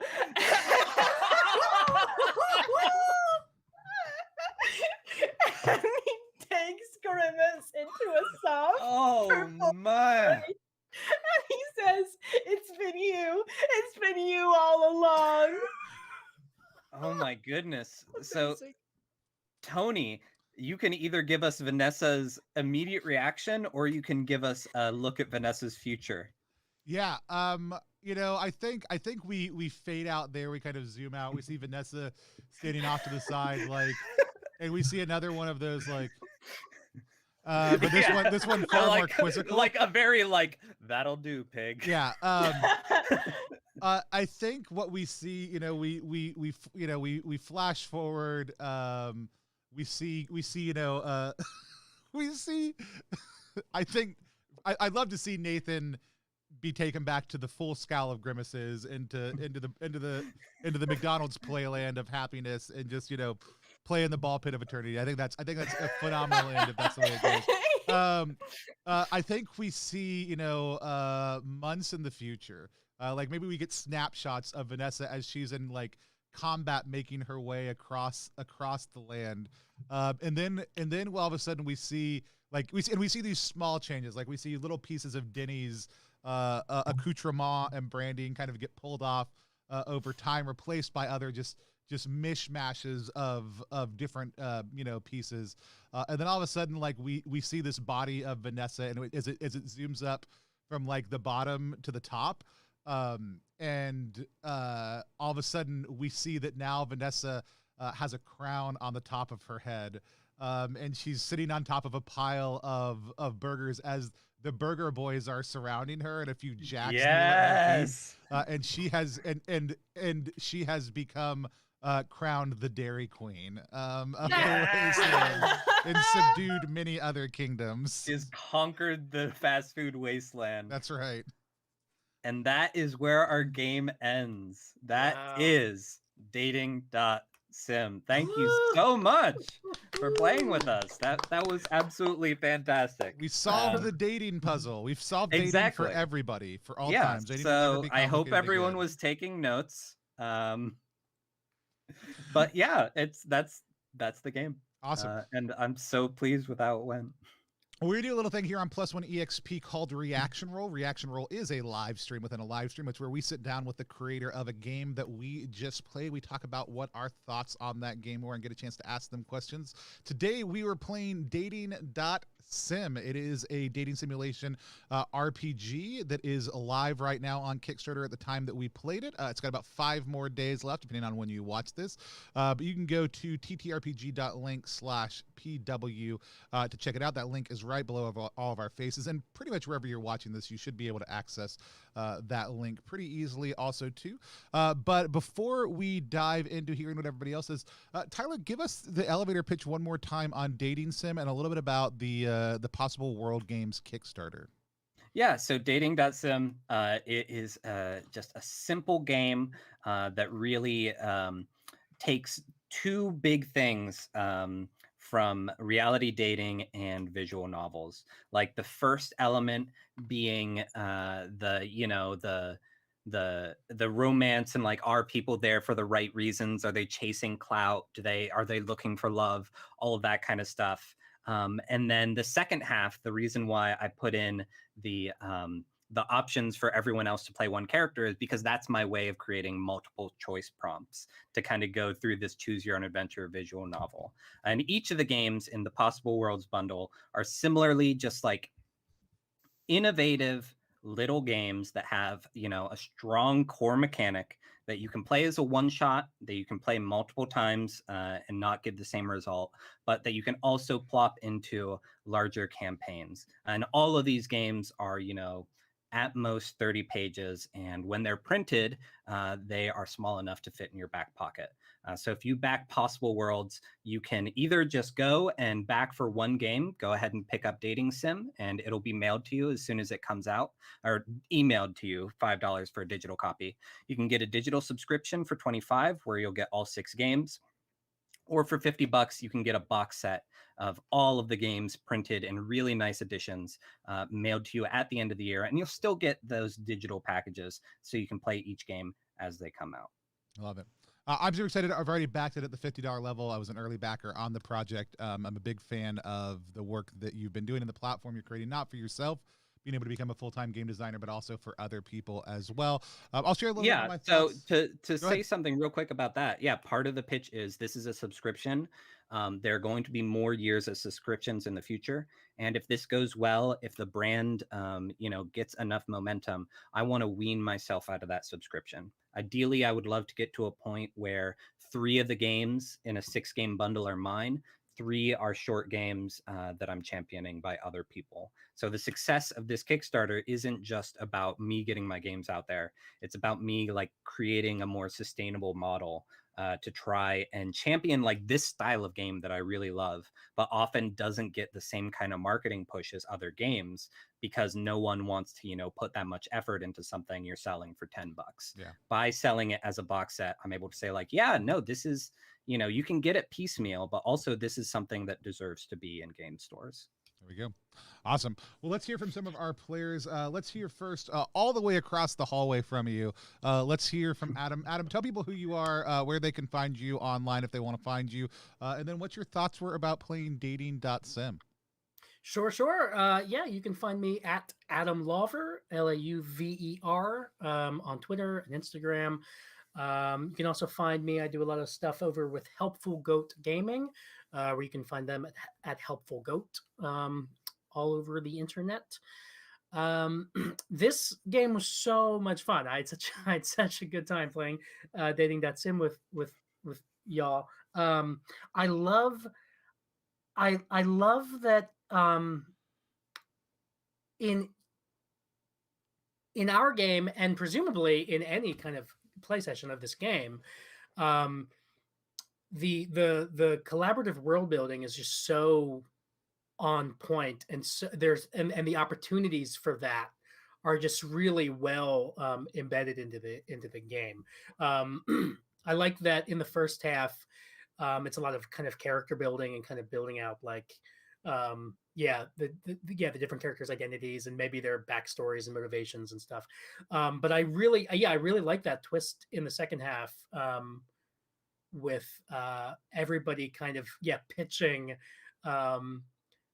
the next kind of step, the next kind of event, how things unfold, and how the roles are kind of end up being what's the word I'm looking for? Porous, or kind of fungible, flexible in the second half, because I think that the opportunities for creativity and kind of working together on ideas for the story become that much richer. So I had so much fun. Another thing that I think part of the goal is in the first half, we are establishing these characters, and even though only 2 carry through, we're able to get an insight into Nathan's preferences and also how Vanessa pitches herself. And then on the other hand, on the other side of it, we are trying, we're learning more about Vanessa by trying to angle towards what we think that she likes, and that might turn out to be different than what we expected. But the same thing that I noticed in another session of this game is that the deeper you get into the game, the more people hesitate to give their pitch, because one, they have more information, so they're oh man, I know the score, I really want to play towards my strengths for this next one. But it's also one of those things where sometimes it is all right, do I be the first one and take the obvious one And will I get the point because like this is the obvious answer? Or do I wait for someone else to go first so that maybe I can like subvert things? And so I really have been so pleased that everyone who's played the game has taken those opportunities and ran with them, because like the design is really only as good as like how game people are to, take it and run with it. Yeah, love it. Did you have any other questions, Adam? Anything you wanted to specifically know from Tyler about the design process? I know you two don't get a chance to talk a whole lot, so... Yeah, for anyone who doesn't know, Adam and I are roommates. We are roommates, yes. So if I have any questions for him, I will ask him. Awesome. Off stream. There we go. Later on, why didn't you pick me? No, I'm just kidding. We didn't get a chance to before we kick over to Alex. We didn't get a chance to give us the post-credit scene for. What is the post-credit scene for Roger? So we thought Roger was dead in the aftermath of the Battle of Five Armies. The post-credit scene, yeah, we totally are in an IHOP. The basement of an IHOP. The basement of an IHOP. We hear, and it's dark, right? And the door leading down to the basement, we just hear it open and light kind of floods in. And then a body is dragging itself down the stairs. And so you just hear this and you see the body and the light come downstairs.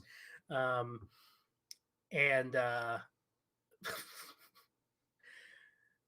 he just crawls up to the camera and says to himself, to the camera, we don't really know, but he says, "Who framed Roger IHOP?" and then like he's just like in the way in like Lord of the Rings when like the Hobbit face turns into Gollum, like we just see a glimmer of his face turning into a rabbit, and then cut to black. That is fantastic. Love it. Awesome, Alex.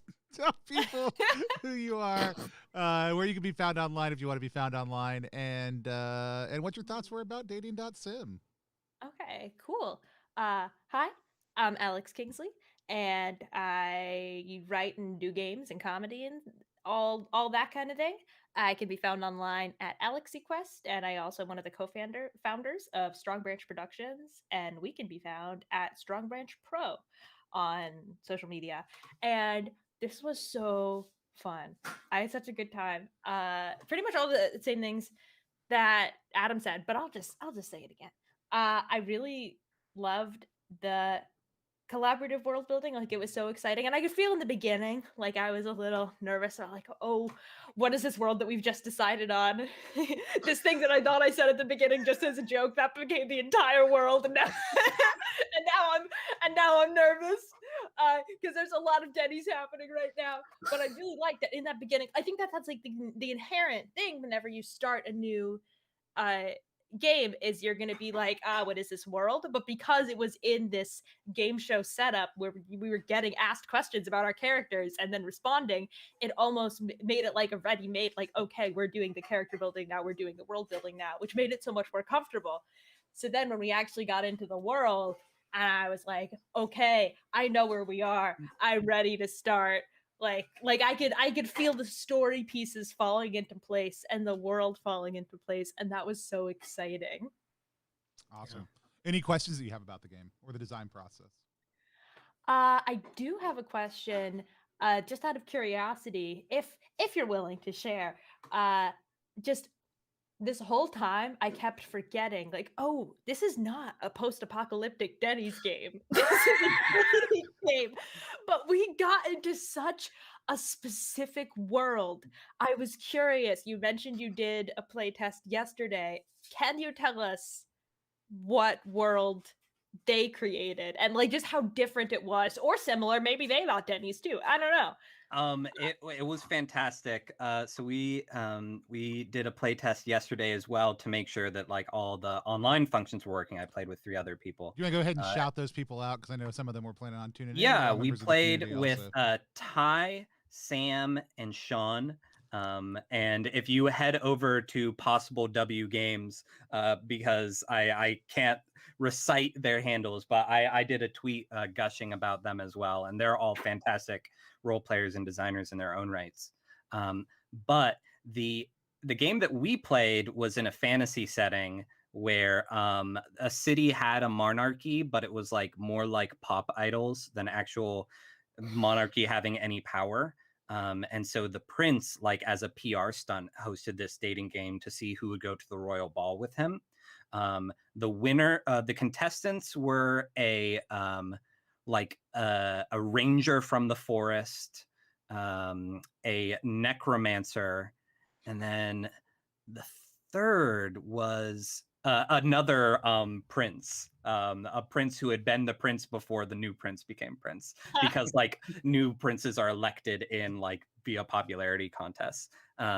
And so the necromancer was selected, and then at the ball, necromancer is easily at the ball, like character you can one of the questions was like, the necromancer is unsure of her, and the necromancer was there for the right reasons. It's like she is unsure what the dance steps for this are, and so they wound up like dancing in the shape of a pentagram on the floor and doing a necromantic ritual to make her more comfortable. And there was a bunch of other stuff like that. And then it ended with the prince revealing that he also had magical powers and was actually looking to create a partnership where he would like assassinate royalty and she would bring them back to life. And the post-credit scene was him, like, after being stuck up, saying, like, I'm totally head over heels for you. And her being, like, very demure. But a day later, like, looking at her party dress that was hanging on the wall and, like, smiling to herself. Wow. That sounds like a love that'll never die. But if it does, it'll never die. Like, the reason why she won the dating game is because she said, like, if you date me, you will never die. There you go. It's a reverse threat. It's like, I'm not going to kill you, but I also can let you. No, I love that. Alex, any other thoughts or questions? No, I think that was it. I think that speaks to the versatility of the game that we played two very, very different games with the same very short piece of text, which is so cool. Yeah, I had a great time. Thank you so much for letting me play. Yeah. And Ty is watching right now. Ty was very engaged and excited the entire time. Also came up with scowl of grimaces also too. So perfect for that. I have a ton of thoughts. But also, if you are watching right now and you have questions you'd like us to ask about Dating.Sim, go ahead and type them into the chat. I think a couple for me. What do you provide in this game, right, to help people navigate it for the first time? Like, you designed the game, and when you've designed the game, you don't actually need anything in front of you to know what to do. But what are some of the things that you kind of have included in this to help people navigate this game the first time they're playing? I am very liberal with play examples, because I think one of the, like, and that's what I tried to model here too, before each stage of play, like I tried to give you all a little bit of an example of, what this would kind of look like. So that is something that you can get in a rules text where you're reading through, and then like after it, you see a concrete example of exactly what that looks like, and you can model after it. And so in like the live session, I'm here as like a kind of pseudo facilitator, and ostensibly whoever is like playing the game and bought the game, either they're reading from the game, like as they're going through it. I like to write my rules so that they can ostensibly be picked up and played step by step just at the table without reading it beforehand.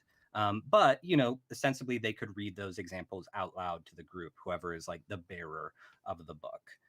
Otherwise, a big thing that I try to do in games to make sure that they're accessible is I try to not use RPG specific terms as possible. Like, even if we have like PCs and NPCs and, D6 and things like that, I'm not going to use any of those terms in the actual game text.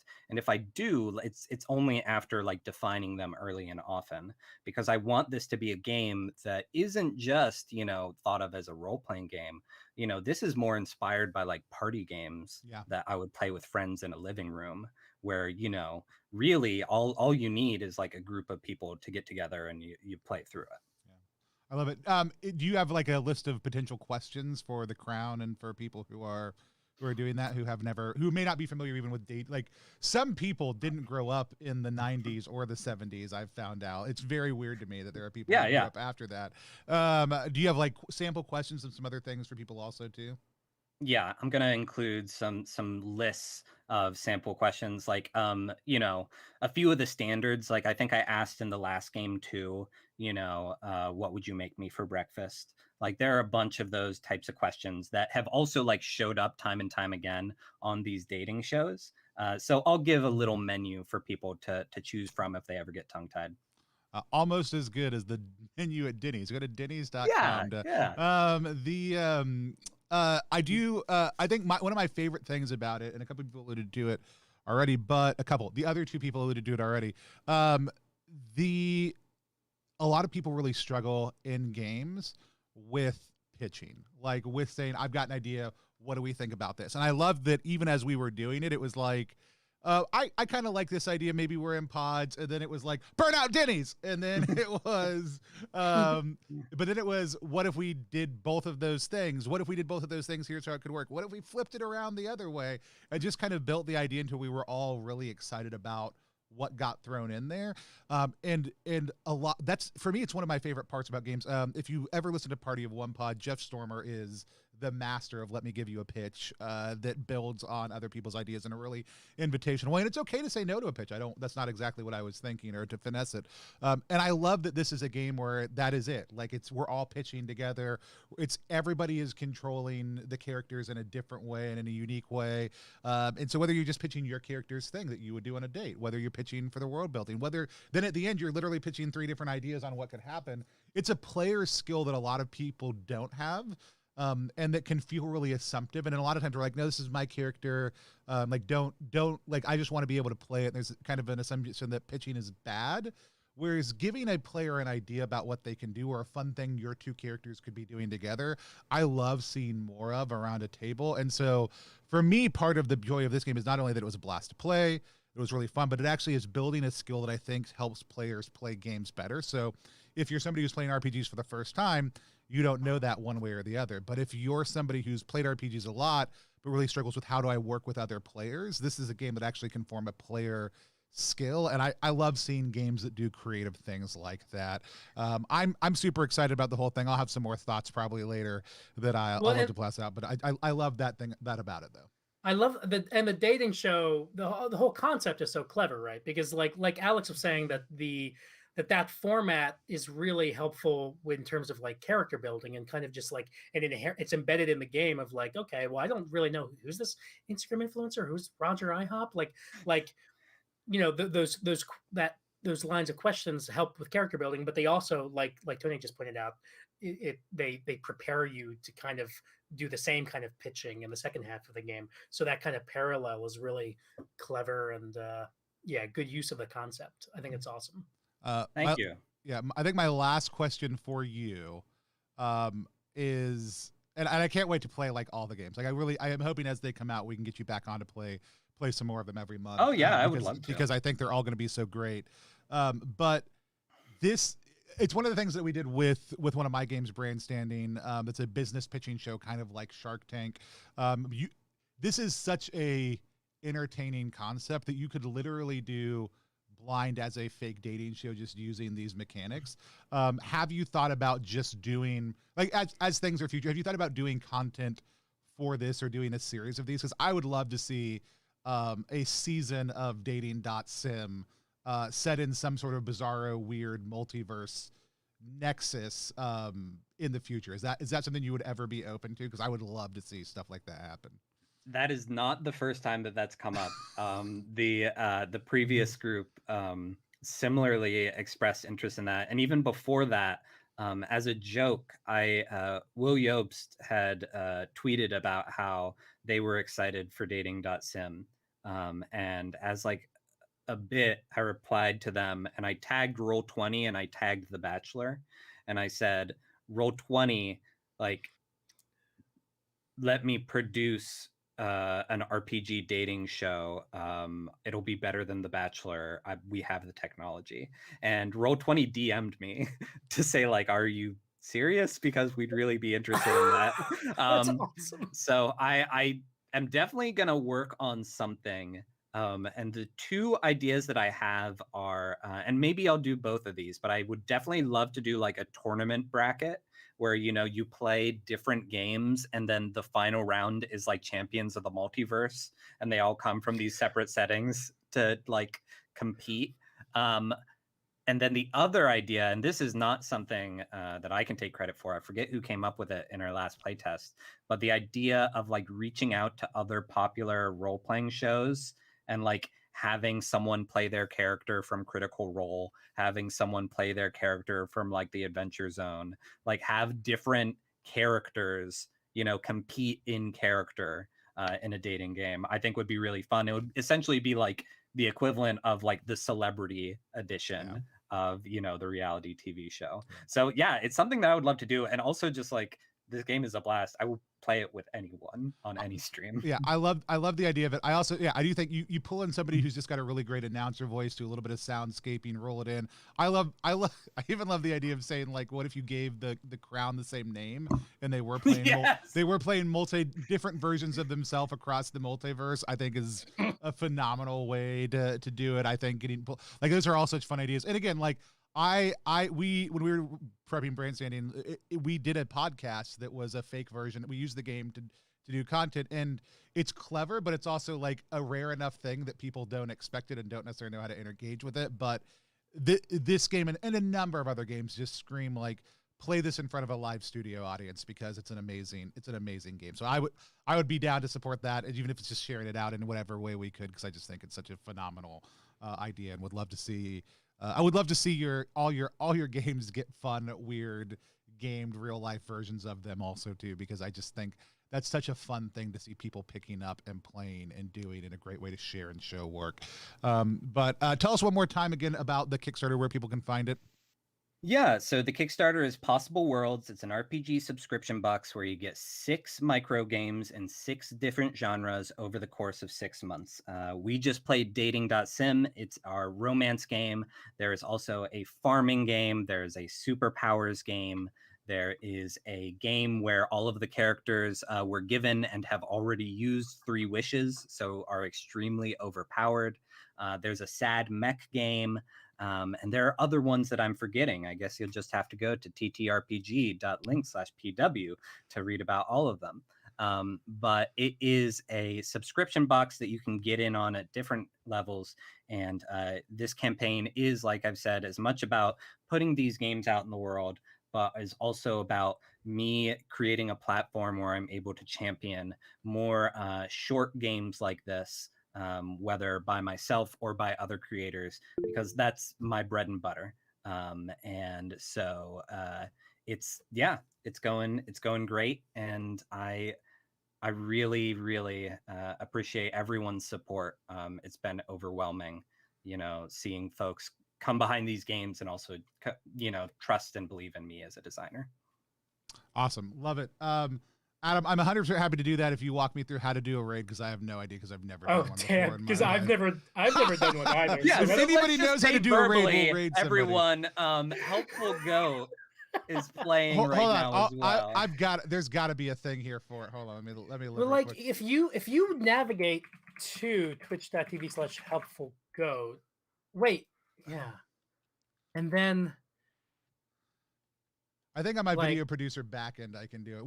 We've got a couple more closing things, so we'll do those while I kind of we'll figure it out. Speaking of which, go ahead, Tyler. Like I'm very glad that performance element comes through, because I was, and to a degree still am, a theater professional. I was working professionally in theater for years, right up until the pandemic hit.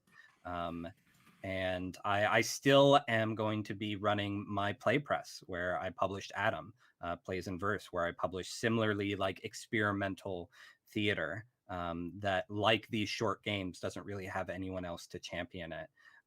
But a lot of how I'm writing these games is, thinking less in terms of like what do RPGs usually do, and more in terms of like what do fun improv games do, what do fun party games do, and like what are the kind of stories that don't usually get told through RPGs. Because it's one thing to have your D&D system that has like mechanics for every kind of cudgel, but there aren't a lot of games that like waste 30 pages on like, all right, if you want to go on a date, Right. here's a good way to do it. I love it. I have figured out how to do a raid. I'm a Twitch master now.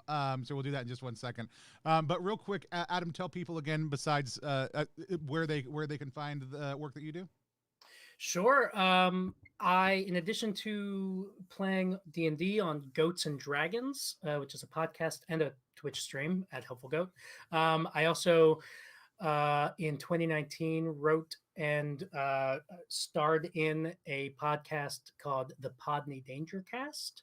I am so proud of it. It's really good. It is the most bizarre little thing, and like every episode is between like 3 and maybe 6 minutes long. It's like 7 episodes total. Really easy watch. Please listen. And yeah, like Tyler mentioned, he published a book of mine also in 2019 called The Last Thing I'll Ever Write, Part 1. Always love people reading that. It is a strange, harrowing, goofy window into my soul. And you can find that at playsinverse.com. Yeah.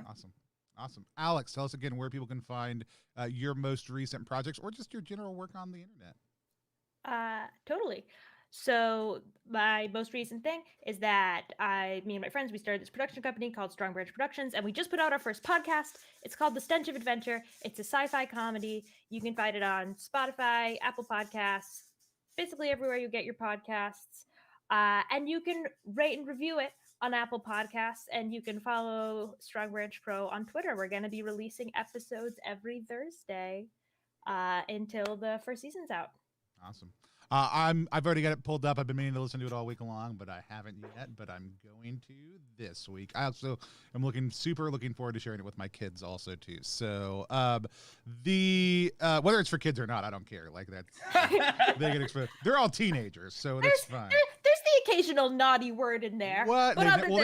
They've never heard them before, so they don't know what they are. Like that's fine. They'll just be like, "What's that word? I've never heard of it." I'll be like, "Oh, it's a very abstract concept. I can't explain it." It's sci-fi. It's far future stuff. Yeah, it's weird stuff. Just focus on the talking snail. That's right. Yeah. So here at Plus One EXP, we're a weird little brand that multi-class and tabletop game design, beard and skincare alchemy, and the Bardic College of Content Creations. Our hope, our desire is to help great designers find players who love their games and help players find great